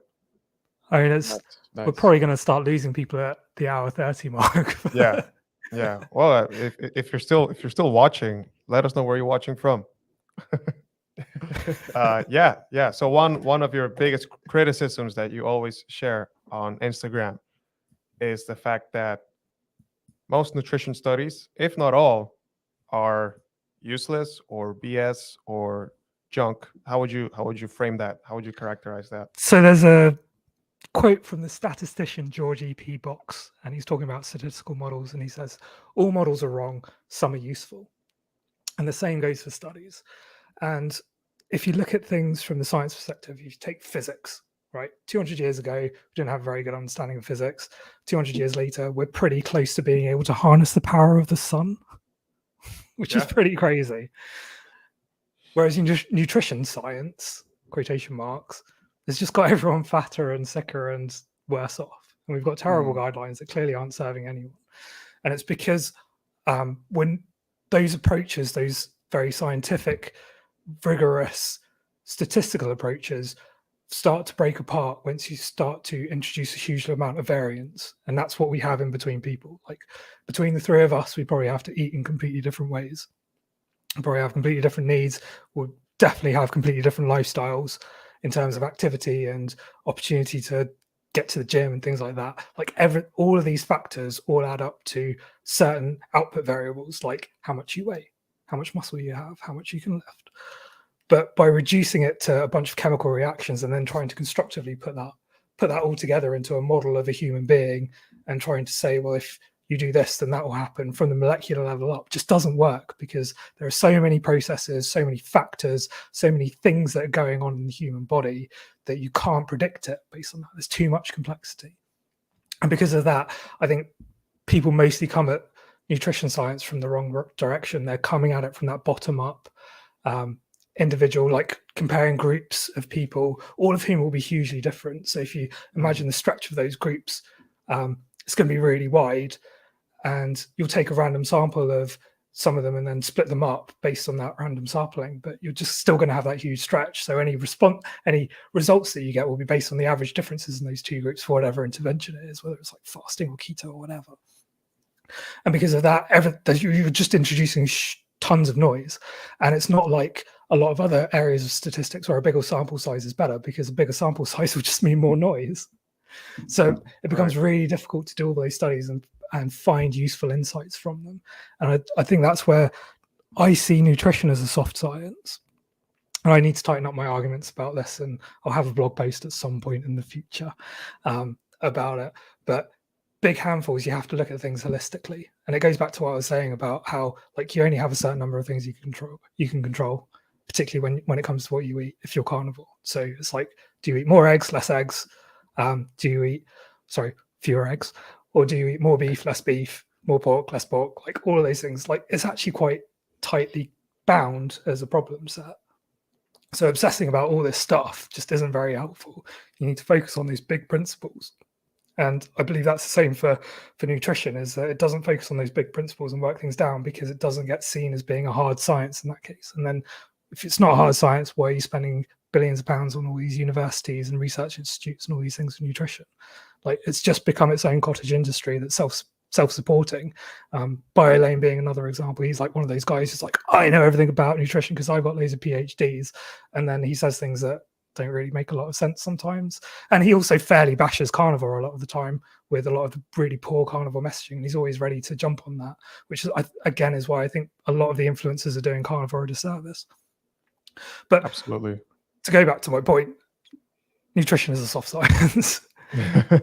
And we need to think about it in those terms, and we need to understand where all these studies are coming from and what they're trying to achieve. So a lot of them are trying to it's from individuals trying to get a tenure, it's from people trying to get a PhD, it's from all these things, it's people trying to test hypotheses to see if things actually make a difference in certain circumstances so that somebody else could then pick up and do another study on it. It's to contribute to that body of knowledge a lot of the time. It's not so that some guy in the southeast of England can see a study abstract on Instagram on his phone and be like, I need to stop touching receipts, or I need to do fasting, more fasting, less fasting. And this is the other side of it, is all that variability is why you have so much contradiction between the studies, and you don't have these solid models and agreement across the nutrition space, because most of the studies that they do will not be repeatable because of that variance. And then you've got all the other structural issues within science of positive publication bias and all those other things that make it really difficult for people to notice a lot of the useful studies. And some science is useful. Like one study, this is months ago now, one study was about the use of calf raisers, seated calf raisers for like old people as an exercise way when they have limited mobility. And the arguments behind that were really interesting in the discussion, because the calves, according to their study, are very uniquely not driven by glycogen, which is God, I hate that I'm saying this, an evolutionary trait, so that we could walk long distances without getting fatigued and all the rest of it, which is probably why LISS is a very, very useful form of cardio, because it's low impact, low intensity, and rather than drawing on your glycogen stores in your calves, it's drawing on other energy systems. Right. So again, science can be useful, and it can help make certain arguments and drive certain insights, but all those studies are wrong, and you have to remember that. And a lot of people will build their whole personalities about just talking into a camera on an Instagram reel, talking about a study abstract without any real critical analysis. They probably haven't even read the study. And a lot of the time, these studies are really poor. So Carnivore Aurelius, this is a good example. Carnivore Aurelius posted about how there was a study on rats that showed it decreased testosterone by 50%. And you go and actually read the study, and what they were doing was injecting e-liquid into rats' taints. E-liquid. That's very different from vaping it. So immediately, like as a model, as something you can carry over to the human experience, you've got a problem there. Yeah, And I then wonder what the. Sorry, go on. And there was another similar study, and what he was talking about was one of the reviews of all the literature, and another study within that review was pregnant mice in a tank where they were being fed vapor, and that was much better as a comparison than injecting rats' taints with e-liquid. But even then, like, you look at the details of it, and they were basically using a very high wattage on a really weird ratio of vape juice that was gonna basically taste like asbestos to any human and not be palatable.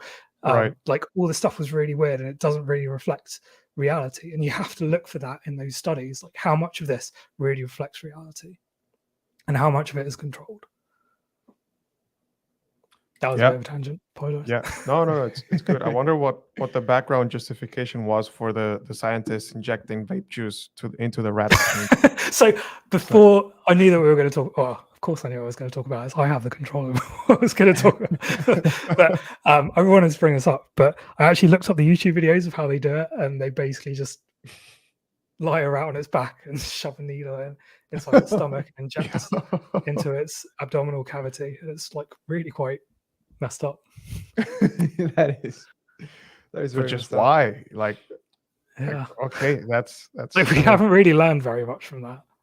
Yeah, I mean, I'm sure whatever you inject in that via that method will show up as potentially harmful. You know, even if you shoot up like butter oil, like how butter oil like causes all these issues, right? Like, fat kills you. what are they trying to prove? Like, that's insanity. Yeah.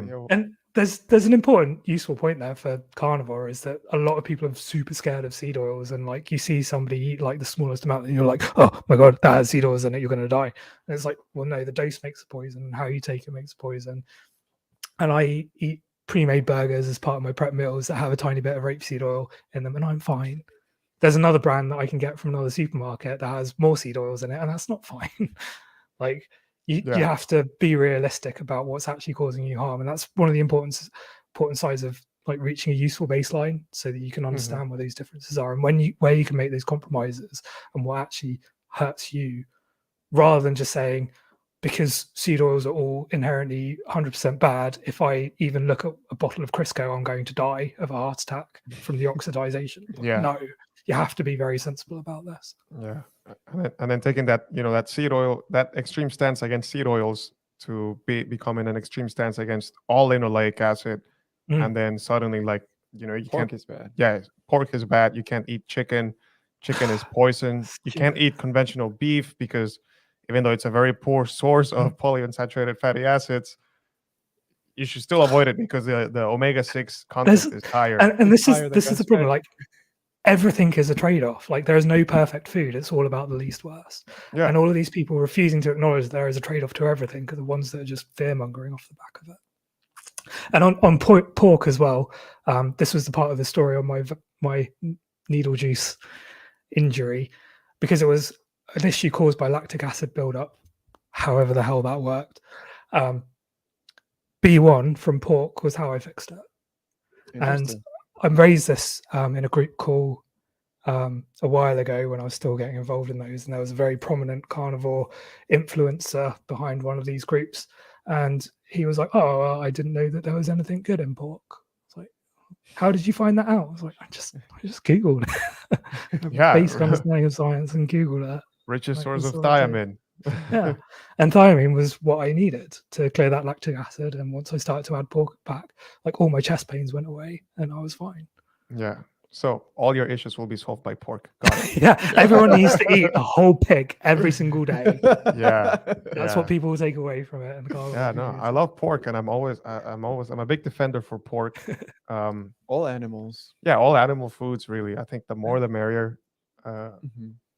And a lot of people miss that out, and there's a lot of deficiencies that get introduced from people being super dogmatic, especially on the beef only side.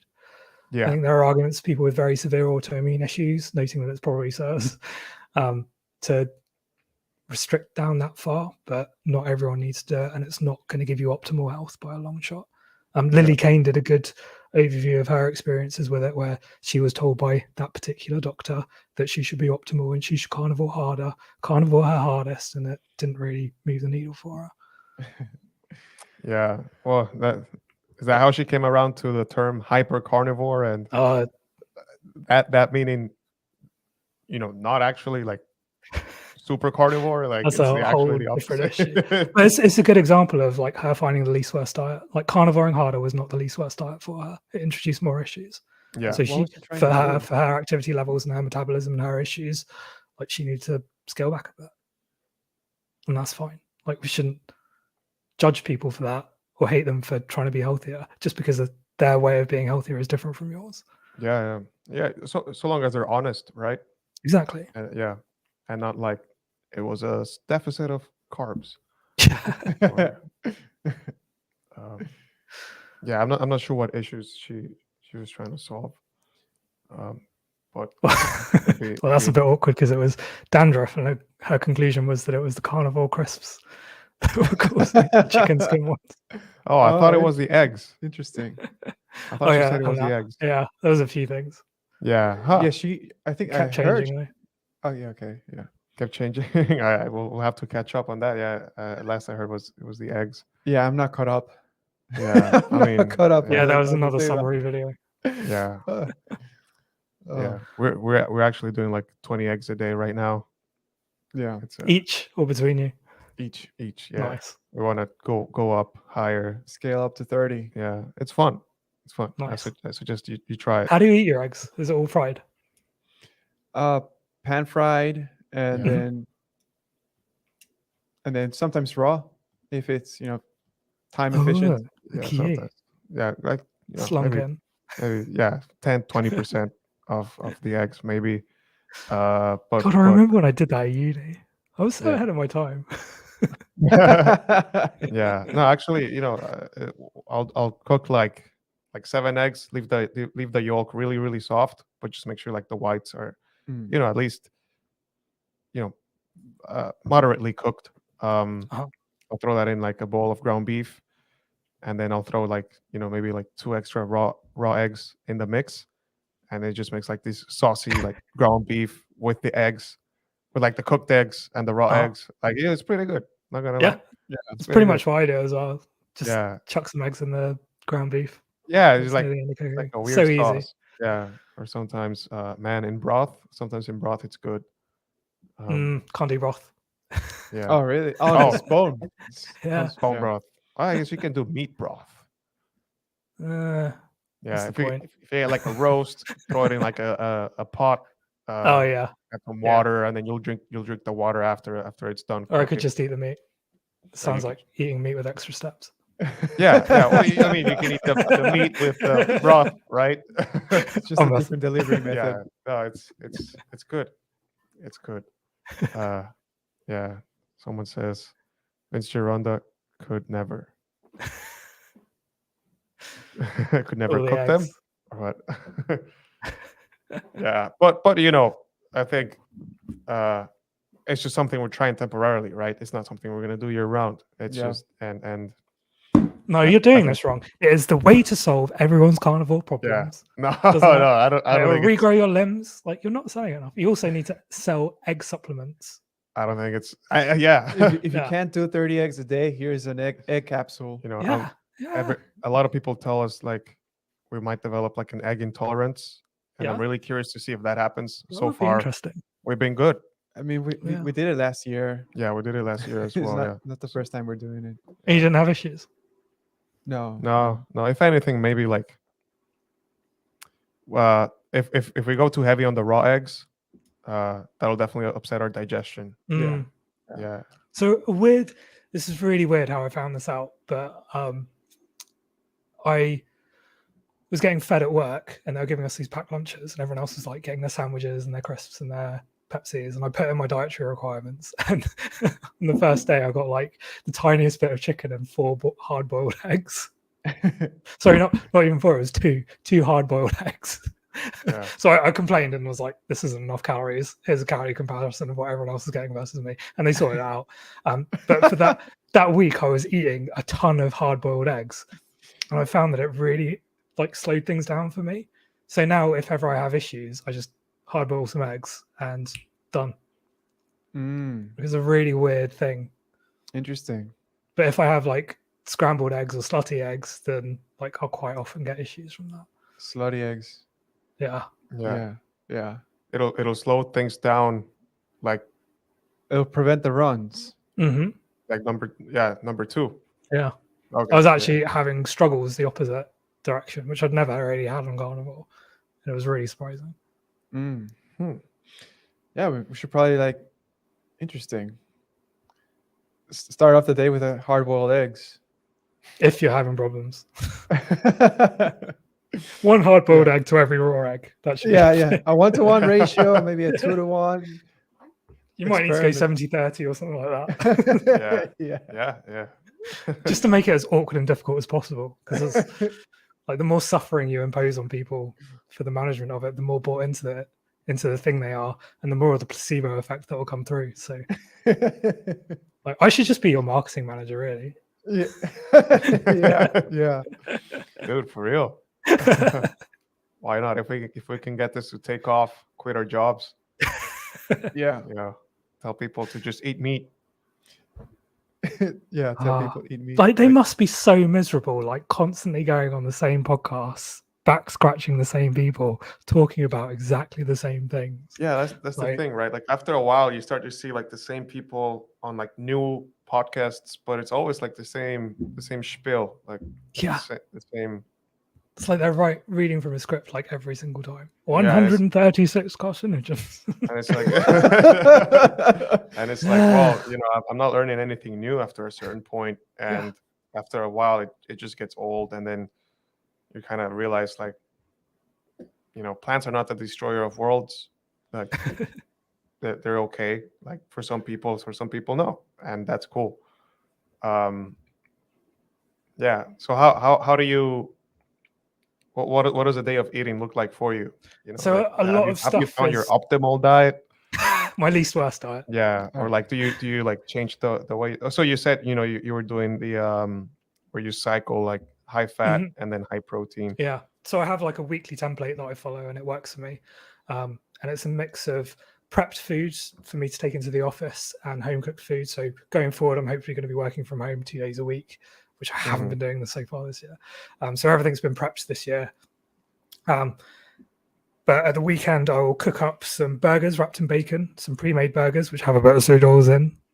Man, some be meatballs, careful, bro. pre-made man. meatballs, Killing which also have seed oils in.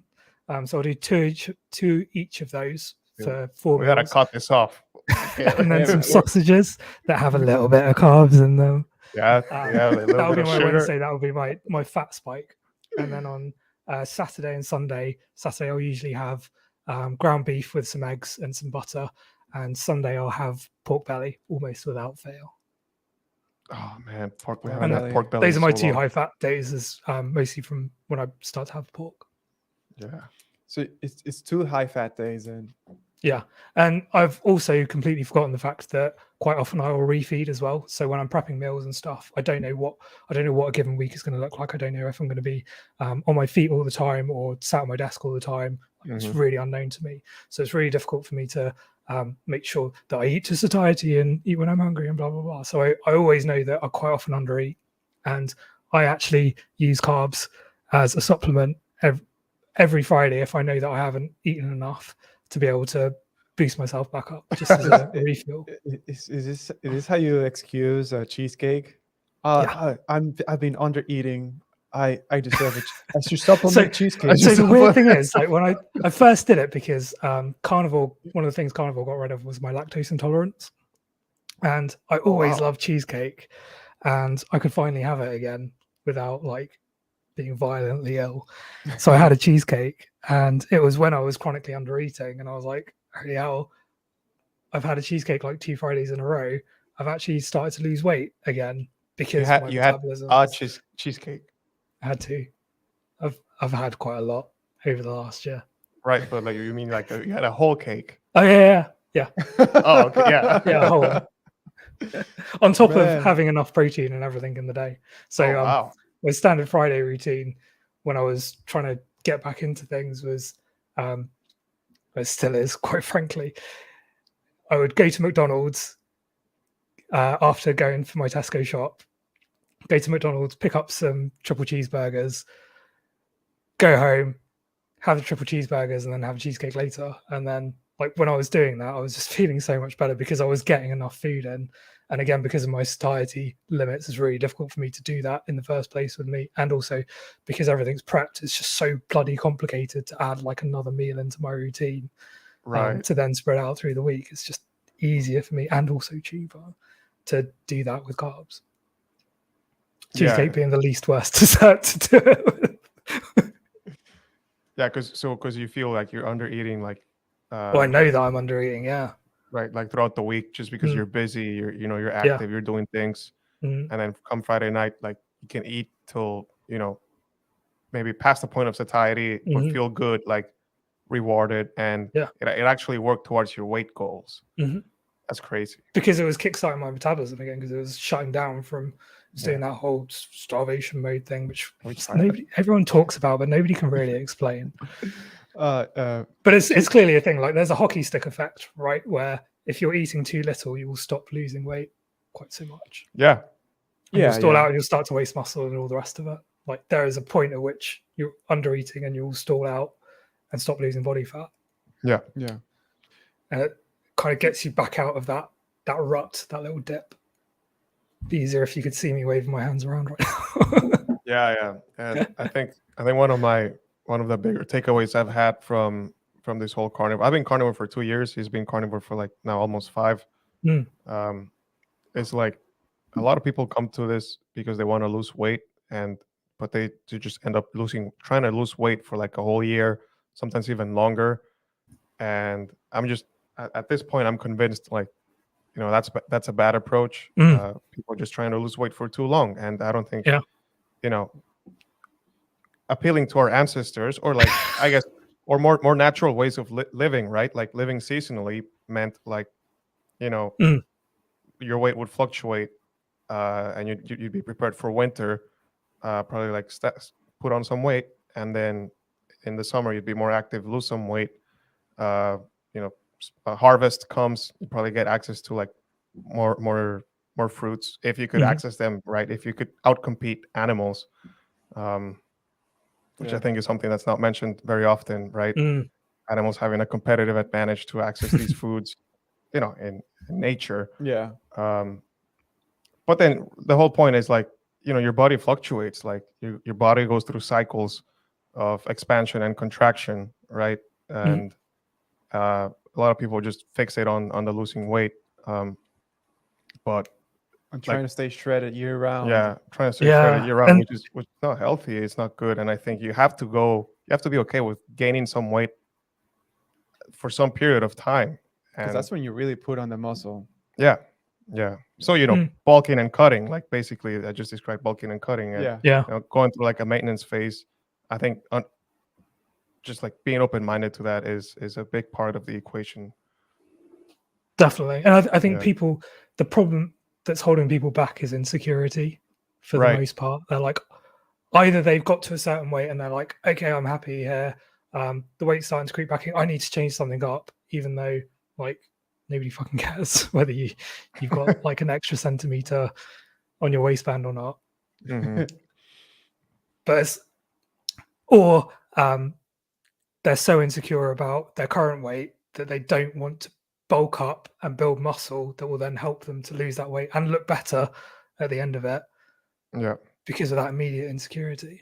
Again, goes back to Liver King and the email leaks where he was very insecure about his back fat and love handles. Yeah. You look at him at the time, he was still pretty tanked. He was still on all that gear. That long list. But he still didn't feel good about himself. So for a lot of people, I really think there is this psychological thing of like, what do you really want?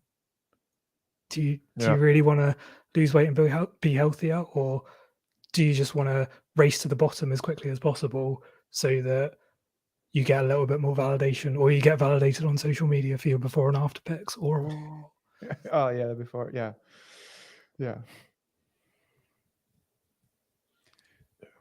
I'm kind of guilty of it too. After going through a cut every summer, and then going into the bulk, the first couple of weeks, I'm like, oh no, I'm throwing it all away. But I feel better. That my performance at the gym is like noticeably better, and it's you just feel so much stronger. You feel like finally making progress in the gym when you're bulking up. So You're in a better mood. a better mood. Hmm. You do get so cranky when you're cutting. Yeah. And now when we're eating a lot, now it's like food is no longer occupying my mind all the time, which happens when you're cutting. So yeah, trying to do it year round doesn't work. It's not helpful, not healthy. It's like, what are you actually trying to achieve? Like outside of like bodybuilding competitions, which is a whole other kettle of fish. Yeah. Has a whole load of problems associated with it. Like, why? Like, is it because you feel like you don't get girls? Not you specifically. Hypothetically, this person, is it because they can't find an attractive partner? Well, chances are the root causes for that are not necessarily your muscle mass and how shredded you are or how skinny you are. There are probably other factors associated with it, like Lack of a six-pack. Sorry? lack of a six-pack. No. No, that's not the point I'm making. Yeah, no, I know. Stop. But like you have to look at those things as well. Otherwise, you're not actually getting the solution that you want. And that's when people get stuck in these holes where, like, I don't know, say you're a young guy that starts to work out to look better to try and pull girls, and you don't actually get any more success because you're a complete awkward mess in front of them. Like, then they're like, well, I just need to do the thing harder. I need to start taking Tren. I need to start taking HGH. I need to start doing all these things and all this gear and all these supplements and dry scoop pre-workout and do all these things. I just need to do it harder. But they never actually take a step back and say, okay, what else is wrong here? What else is in play? And people do that a lot with diet as well. Yeah. Yeah, that's a tough pill to swallow for some. Yeah, but it's the one you have to be able to get success. And the people who are there with their shirts off and all the rest of it either did gear or they did swallow that pill themselves, but they are very either inadvertently or intentionally with bad intentions telling people that they can just do it really easily so that they can just string them along forever in their monthly groups or with their Patreons, so that the person just has to keep listening to them because they're the only person who has the answer. It's just, they're never going to get that. It's like a carrot being dangled in front of a donkey. Yeah. It's really dark. I don't like it. Yeah, it's complicated. Social media just exacerbates all of these, and people will just use their bodies as a source. Trust me, bro. Like, I got abs, you don't. So exactly. I know something you don't. I specifically remember being asked the two occasions. One time was like, well, where are your abs then? And the second time was like, well, Dr. Saladino has an MD. Who are you and why should I listen to you? Yeah. And Saladino's like super lean, man. He Well, I've been talking about the indicators of his Tren use for a while, like the deep red skin and the turtle abs and all the rest of it. Like, I'm sure he was so shocked that Liver King was taking roids, even though he was probably in a position to be able to prescribe them. Yeah, dude, like that's the thing, right? Like if he's actually out there, if he's actually a doctor and he's out there giving, nutrition and health advice, how could you not tell he was on gear? Yeah. Nobody believes that it's just that simple, right? No, but like people won't connect those dots. Now, as far as his use, he's definitely on something. On something, yes. Some people say cocaine. I mean, you'd be forgiven for thinking that, given the death stare that you get in all of his reels. Yeah. But I wonder how that would reflect on his blood work, assuming he's being transparent about his blood work and not just like making it up. Blood work, schmud work to some extent.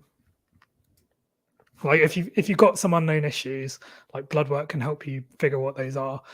but I remember somebody, I think it was Nutrition with Judy, posted a comment that somebody posted in response to her saying like, well, all carnivores that I've tested have had low folate, so carnivore is not good enough for you. It's like, okay, so what are you trying to do with carnivore? Are you just trying to stop your life being constrained by health issues, or are you trying to play the game on all these blood work numbers? Like, which one is it?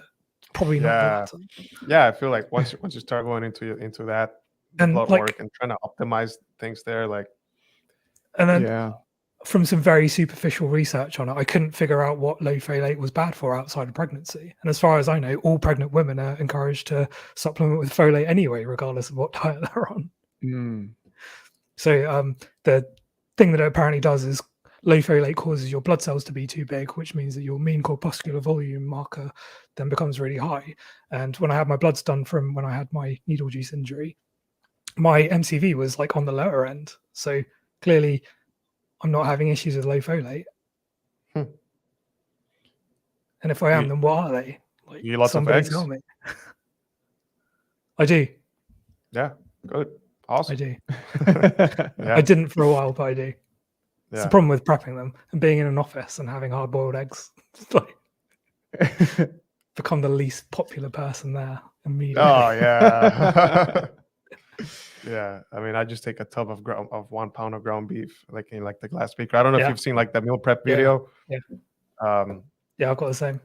It's like, I wish I could make a different meal prep every week to share, but New I can show you my content. tips. yeah. I have been thinking about doing a meal prep post, like actually something useful and constructive for the carnivore community. Yeah, but it's all we eat. It's Yeah. ground It's beef. simple, man. Simple. I love it. I love it. But something we struggle with is finding like creative ways to just communicate the information right in digestible but also scalable ways, and that it works with the algorithm to leverage Instagram. So sometimes you gotta make like cringe content, but That's why we need more cringe content. I've always made fun of your infographics yeah, to your face. So he says so. yeah. Well, I've always wanted you to be critical about our page, but you never give me anything. And this is the thing, like I pull a lot of punches because a lot of the time, like there'll be somebody who I don't like personally, but I won't go in on them because the rest of their content is actually quite sensible, and I'm not really their audience, and they might seem like an utter weirdo to me that I would never want to be trapped in a lift with, but yeah, at the same time, I won't go in on them. But then there are people who are genuinely causing harm, and I know that there are lots and lots of people who are being harmed by certain advice that's out there, or at least not helped by it. And those are the ones that I do tend to go in on. yeah. Yeah. So how do we navigate this situation, right? Like, It's really difficult because I feel like that support network that we used to have, that old community, is gone. And I know that there was an even older community before that, and an even older community before that. But I think at some point we turned too much of a corner where people are trying to monetize it too much. mm-hmm. And I think that's what I mean about it being a marketplace rather than a community. Yeah. Oh, someone sent us a question. You're gonna read the comment. So Anthony Green says, if I weigh 205, is it okay to only eat 1 pound of beef per day without any problems? I really want to get down to 185 pounds anyways. Like for the total day, just 1 pound of beef? I'm just gonna say no. If you're a guy weighing 205, you can probably eat 3,000 calories. I don't know. Yeah, well, it depends. Use follow that link. use the calorie calculator. Oh yeah. Shout out to go to Critical Carnivore's page and use his total daily energy expenditure calculator, and it'll actually tell you. I'll give you a rough estimate of how much you should be eating if you actually want to lose weight. And it's just an estimate. It's just a starting point. It's a rough Yeah. guide. So blah, blah, blah. Let's Anthony go here. Green. Yeah. Why don't we go through this? Anthony Green. Can you give us your, what do we need? Your age and your height, and we'll run it. We'll run it for you on the And screen. activity level. Everyone always forgets the activity level, and they're like, Yeah. "Oh my god, my Activity level, calories are yeah. really low." And Make sure activity that's level. right. Yeah. Yeah. Send us that information. Yeah. So we're displaying it on the screen now. Cool. Yeah. We'll run the numbers for you and then give you some tips. You know, why don't we do that? You see, this is why I like the live, because sometimes people pop in and ask good questions. Although, you know, eating 1 pound of beef, I wouldn't really ever advise that to anyone. Yeah, you need to eat more than 1 pound, even if you are a woman Yeah, that weighs even if it's 150 like pounds. 73% lean, that's only like 1,300 calories per day, which is still very low if you were a woman, Yeah. in my opinion. Is Oh. Anthony around? I hope. Oh, There there we he is. go. Pretty active at work. Oh, 6 foot. Right, 38. 6 foot. Pretty active at work.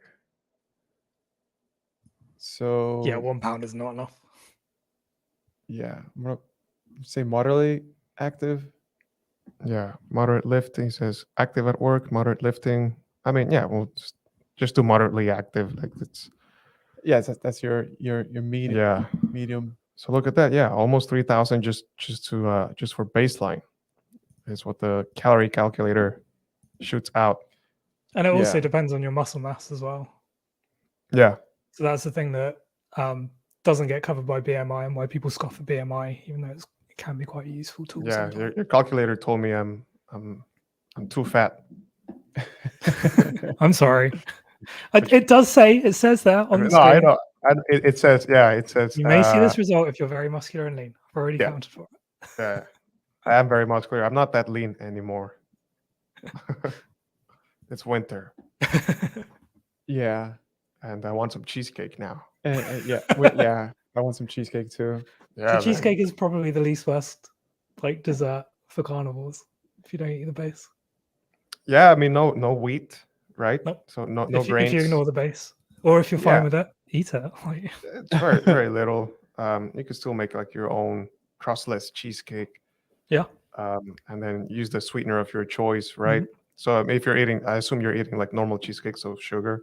Yeah. But yeah, The Costco ones are fucking incredible. yeah, delicious. Oh my god. It's like sour cream in them. It's so good. Oh man. Like I can just imagine like people watching at home, like clutching their pearls and me saying, Yeah. It's like, oh, is this like two carnivore pages talking about being okay with eating cheesecake? I'm like, I have no problem with that, man. Like, you know But what you're genuinely, doing. like, it's if you are one of those people that needs support with gluconeogenesis and you need to supplement some carbs, sticking some sugar or dextrose into some cream cheese is like a really good way to do it.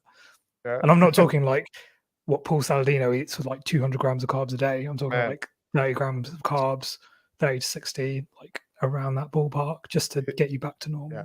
His latest what I ate in a day was 8 ounces of ground beef, and then I think he said like 6 ounces of heart. That's all the meat he ate, and everything else was fruit. So it's just and 1 pound of meat. Not pound even, and a bit. dude. It was like 12 ounces of meat, Yeah.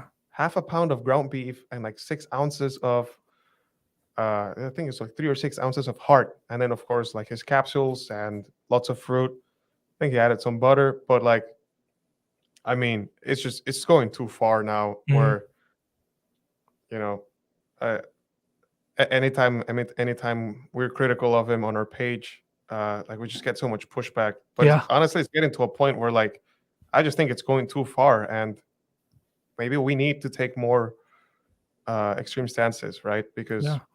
I mean, you don't have to take a stance on like what he's actually eating. That's not the problem. It's the definitions that are the problem, and the fact that he's calling himself a carnivore still when he's not doing a meat animal products only elimination diet. And he will straight up call a mango an animal-based food. Yeah. You know, Oh yeah, and I'm he like, pointed at. like it's a plant-based food. Like Sure. we should at least agree on that definition. What is a plant-based food versus an animal-based food? And he's eating a plant-based diet. It really is. If Like, you want to the get logical technical, conclusion of like adding in more plants and yeah, eating less meat is that he'll just become a vegan at some yeah, point. Sure. just calorie-wise, he's eating a plant-based diet, like calling it animal-based, and then people are defending that, and saying like, greens are not animal-based, but fruit is animal-based. And it's like, because they want to be eaten. yeah, because they're the least toxic plant foods. Which, And the thing that always got me was like, he was always like, oh, ancestral foods, my ancestors. It's like, my ancestors never stepped foot in South America at all. So when would my ancestors eat a damn avocado? yeah, true. True, very, very true, man. Yeah, in England, what fruit is native to England? Like apples? Apples. Yeah. That's basically it. Yeah. Maybe, yeah. I can't think of anything else. Oranges. Yeah, no idea. No, Nectarines. I don't think oranges are. I'm pretty sure oranges are I think you're from right. Yeah. You need from warmer tropical. climate. Yeah, because I'll tell you what, I didn't watch this, but my mother watches Highlander. Oh you- God. You know the show? Yeah, about the Scotsman that travels in time, something like that. I've like watched far too much. Oh, you have? have. I haven't watched it, but she told me one time, and I thought this was an interesting observation where like there's like the king of France, he's like eating, and they bring out like the dessert, and it's he's like, oh, we have orange brought in all the way from the New World, and they're like, oh, the New World, right? Like it's brought in from, I think I forget where they said it was from. It was from the New World, probably like Florida or like something like that. And they were all just like, oh my God, an orange, right? And this was like the king of France in the show, and they bring it out to the table like, one orange, dude, and it was like, oh. See, all I remember about him is a sexual assault. Like that whole TV show is basically every single storyline is about sexual assault. It's like, can we just find something else to talk about? Yeah. Let something else happen. Yeah, I haven't watched the show, so I don't know about that. Either, I just, like access to these foods. Now we have access to them year round, and it's just, it's not real.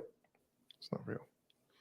So in answer to your question, strawberries, apples, raspberries, blackcurrants, pears, cherries, plums, and the list then says other. I remember berries, strawberry picking as a child. Berries, apples, and plums. That's not a bad selection to eat. Yeah, I suppose. Apparently, they all want to be eaten. So yeah, yeah. You ever tried like experimenting with them? No. So I don't see the point. No? Everything has to have a function to me. So Supplementing the carbs. Supplementing the carbs has a function. It prevents the undereating, gives me a glycogen replay every once in a while. So why not? It has a purpose. Yeah, but why not supplement in the form of apples and berries? That goes back to what I was saying before about it not being the carbs. It's stuff that comes with the carbs that's quite often the problem. So for me, first of all, I've never liked the taste of fruit. I have a general theory that some people are very sensitive to tart tastes and some people are very sensitive to sweet tastes. The people who are super sensitive don't actually like those foods because they just taste too much like them. So I don't really see the point in fruits. It'll be adding fiber in, and I know that I do better without fiber digestively. So, and they're also really expensive per calorie and are a nightmare to store and maintain. So why? It's just a huge logistical burden. The negative impacts of fiber, like, what's it going to add? Yeah. I'm literally better off just spooning some sugar into some cream cheese for carbs. Because again, it's about the least worst thing, because everything has a trade-off. Interesting. Yeah, I don't see anything wrong with that logic. I mean, that's an excellent case in favor of cheesecake versus fruit. And when I posted about that, I realized how much of a massive mistake it was, because there's a lot of people with very serious carb addictions on carnivore who don't have these issues with gluconeogenesis and all the rest of it. They really do need to stay away from carbs. Yeah. And they're basically DMing me being like, "Oh, so I have permission to eat cheesecake now." I was like, no, that's not the point of what I was saying. What I was saying was that I felt better after eating some carbs because I was under eating, and it was a very expedient way to correct that very quickly as well. Because that's the purpose that carbs serve, is a very quick energy boost. That's why a lot of people like Saladino, who are extremely active, feel like they need it. I would also question in those circumstances whether they've actually played enough around with the macros and things like that, because they're quite often the same camp of people who say, "Oh, don't worry about what you eat, just eat to satiety, make sure you get enough fat," whatever that means. Yeah. Like, are they actually being methodical about it or considerate about it at all, or are they just randomly eating loads of meat? And the thing with Saladino and a lot of other people is if you go back through their what I eat in a day, they're also very, very lean. So liver is extraordinarily protein heavy. Grass-fed beef has less fat in it than grain-fed beef. Like, you add all those things together and they're probably under eating fat in a lot of instances. Yeah, 100%. Which then goes back to this whole thing of when they say carnivore didn't work for them, what do they mean? Yeah, and I'm curious because I know some people report feeling better after they add carbs in, but I wonder, like, because of course there's the messaging about calories don't matter, but was it the under eating, or was it actually like you need the carbohydrates to feel better? Yeah. Maybe it's just easier for you to eat more adding carbohydrates, and I don't think we have a good answer for that, right? Unfortunately, because that's my real bugbear with carnivore, is that we're not answering all those questions. And we've got all the people in the right places to do it, or we're starting to, but everyone just wants to pimp carnivore crisps instead. Yeah. And Damn, we'll point have of to get text on reels while lip syncing without realizing that the reason they're popular is because it's very attractive women that do that on TikTok. Oh, and yeah. that's why they're getting the likes, not because of the content of the words being pointed at. Yeah. That's not validating the information. It's just validating like the talent. The talent. Yeah. Maybe we need to put on some skimp clothes and be like, we should just do like booty workouts. I'd just be like, at that start point, counting just calories. do OnlyFans. Just go all in. Yeah. We'll start our OnlyFans link in our link tree. Yeah. After you've done your BPA taint robbing. Oh yeah. And you've got that testosterone boost. Testosterone boosted OnlyFans. Yeah, I'm coming out with my BPA laced underwear. You should start selling BPA pills. Just wear it like 3 hours a day though. That's the sweet spot. The optimal. Yeah, to maximize testosterone. Do you have to wear them while you're doing your red light therapy and grounding though? Oh wow, yeah. Okay, we need to investigate further. Yeah, I'm sure there's a way to min-max that. You need to be grounding outdoors with the red light lamp, wearing the underwear. So you pay me $10,000, I'll write the paper and I'll get it published in a peer-reviewed journal that's just pay for play, and then people will just create the study abstract and be like, "Well, there's a study and it's peer-reviewed." So you know how much that costs? Probably a lot less than $10,000, but I'm charging you $10,000. Yeah. Oh yeah, you gotta keep something for yourself. Yeah. I wonder if we can get a study published at some point, just as a gag. People have done that. People genuinely have done that. Yeah, I know. There's like, well, I've seen some dudes like write papers about feminism and like stuff like that. I don't know about any other instances. Yeah, so there was a computer scientist that basically submitted something like the full text of it was just like, "This paper is a scam" or something like that. It was like so obvious, and they still published it. Yeah.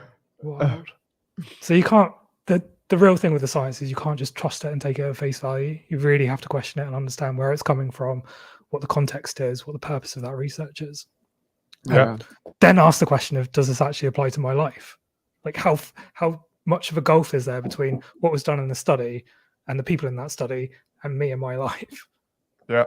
And quite often the gulf is so large that that study is just irrelevant to you. But on the flip side, like maybe it's just something you should experiment with yourself. Yeah, sometimes the perception of fear is a bigger threat than the fear supposed than the supposed thing you should be afraid of.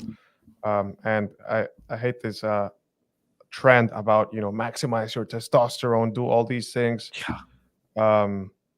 I mean, sure, lift weights and eat fat, right? Like that's gonna help. Mhm. But avoiding the receipts, man. Like I actually looked into two studies Mm. that that claimed that the BPAs get absorbed, and they were in vitro studies. So they took like this BPA solution. They took some skin cell tissue, soaked it in there for 24 hours, and then it's like, oh, it was absorbed in the skin tissue. Because you know what else has defense mechanisms? Yeah. The human body. Yeah, exactly. Like what is the skin there for? Like tell you, like EMFs are the issue. Like my phone like is gonna radiate my mitochondria. God, don't get me started on that. We should have a whole nother chat about that at some point. It's a bunch of nonsense. And Yeah. anytime I have to touch a receipt, I'm like, I'm stood here in the supermarket and I've got to rub this on my taint for 3 hours time. Yeah, rub it in my fingers. Just make sure, put it under my tongue, so it really, really absorbs. Like it's an acid tap. Yeah. I don't. I'm not sure that putting it in my taint is like absorbing enough. Yeah, I mean that's not gonna. Bottom line, it's not gonna drive the needle for your health, and most studies are nonsense. Yeah, but it's all about creating that fear and making you need those people and their advice.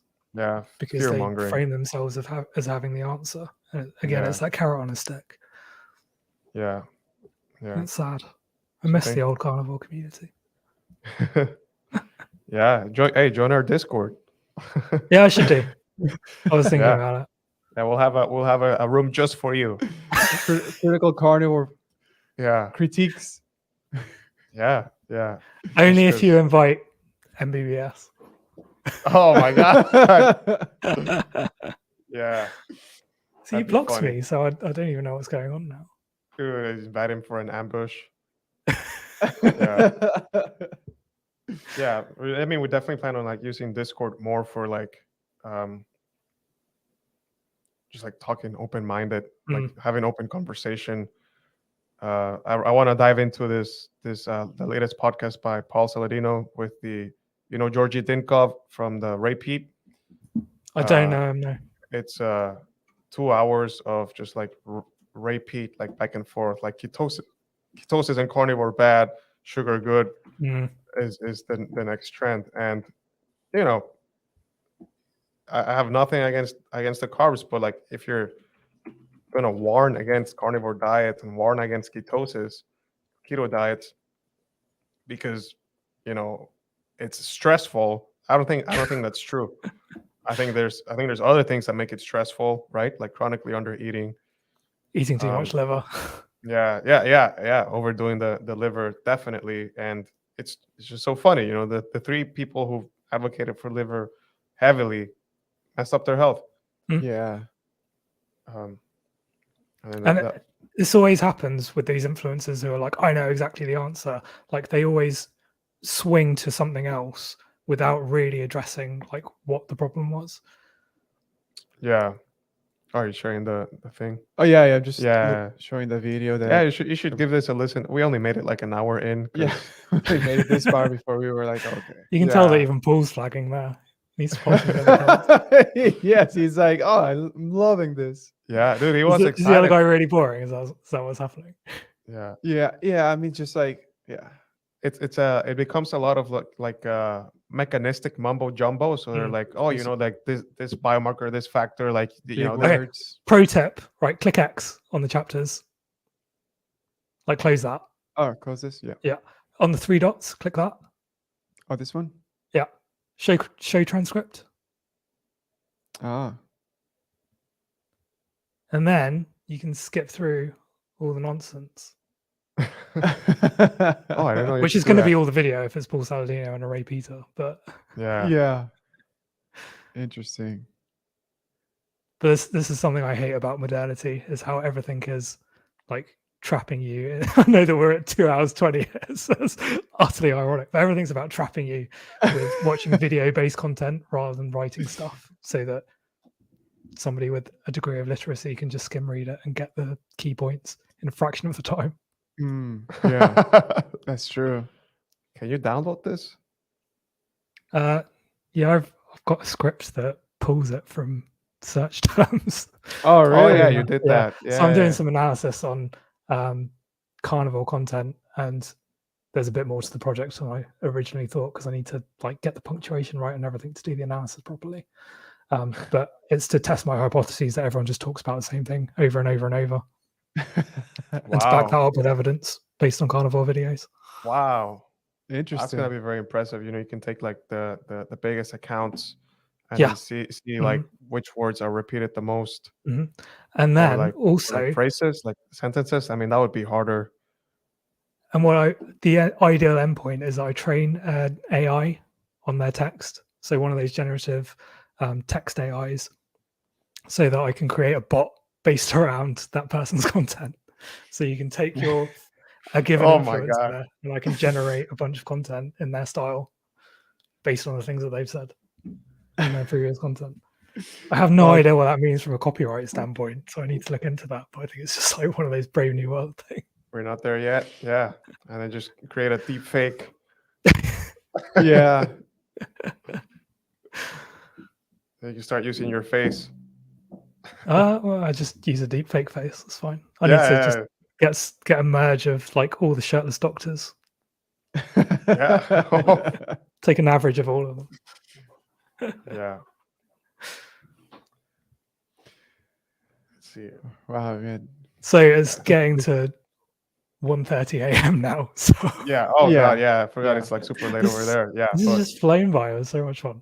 all right, man. Yeah. No, it's been a lot of fun, and dude, we're definitely gonna have to do this again. Yeah. Because we went through so many things Yeah. that could just take up a lot of time, like each of them individually. So we need to do like MBBS and be like, hey guys, pinned comment, somebody go through all the timestamps for us. Thanks. Yeah. Jeez. Someone sit down and Literally on listen to every all of video. this. Yeah. At some point, maybe we'll make some clips out of this. I We'll want have to be more- in an Instagram reel. Yeah, dude. Yeah. That's how you actually get famous. Yeah. You notice that you can't pause reels. It is. Yeah, You can do it by holding down, but you have to have your thumb on it, right? Yeah, you Yeah, have to It's have a some. very But you can't. intentional engineering thing. Yeah, you can't scroll like back or forth. Mhm. You a have to watch the video. whole thing again. You can on TikTok. Yeah. I believe. Yeah, Mhm. you can on TikTok. Yeah, you can pause it. I'm Just curious. But no, dude, we'll definitely have to do this again. Yeah. And you know, we'll have more time next year to work more on this. Hopefully, I will page, as you know. well. Yeah, because there's always like ideas, right, that we want to work on and just like figure stuff out. But I think we could do some cool things together, man. Yeah, sounds good. Yeah, and leverage the platform to just push back against the nonsense, really, because it's upsetting and people suffer, right? Yeah. And that's what annoys us. That's why I'm like doing you and what I me. do. Yeah, exactly. But all right, man. Yeah, thank you so much for your time, Mr. Critical Carnivore, Mike. Thank you, Mike. Yeah, Thanks, guys. We'll Yeah, see you thank- soon. thank you for your time, man. Really appreciate it. And dude, how's the weather over there, by the way? Bit cold. Is it? I haven't actually been outside today. I've been winter? working from home. So Yeah, it's okay. yeah. All It was right, yeah. freezing last week, but it's all right. Oh, I'm sure the juice will keep you protected over the winter. So stay safe. Where can people find you, Mr. Mike? Oh yeah, give us your plug. Yeah, Yeah. so just on Instagram at Critical Carnivore. Looking to branch out to a blog. I keep talking about it, but I'd never actually Yeah. managed to find the time, and I get distracted by more interesting Substack. things like messing around with AI. Yeah. So keep your eyes peeled for that. TBC, but follow me on Instagram and you'll be first to know when that Yeah. gets dropped, if ever. Hopefully soon. Yeah, and if you need help with your macros, go to criticalcarnivore.netlify. Is it Yeah. netlify.app? And Or it'll just hit Google carnivore calorie calculator, be the second Yeah. result. carnivore and- calorie calculator. Yeah, Remember to put in the activity levels, and remember it's just an estimate. yeah, because you can get fat on carnivore, Yes, believe it or not. Yeah. Yeah. Yeah. All right, and we'll leave it at that. Yeah. Awesome. Awesome, Cheers, man. guys. Yeah. Hey, cheers. Yeah. Have a good night and happy You too. holidays, Merry Christmas, Oh, Merry all of the Christmas. stuff. Yeah, and Happy Get New that Year. stuff later. Yeah. Same to you. Yeah. Awesome, man. Yeah. Thanks again.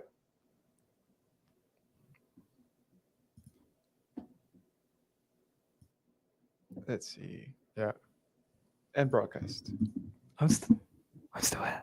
So Okay. we- I saw you looking away. I was like, I've got to stay in pub. yeah.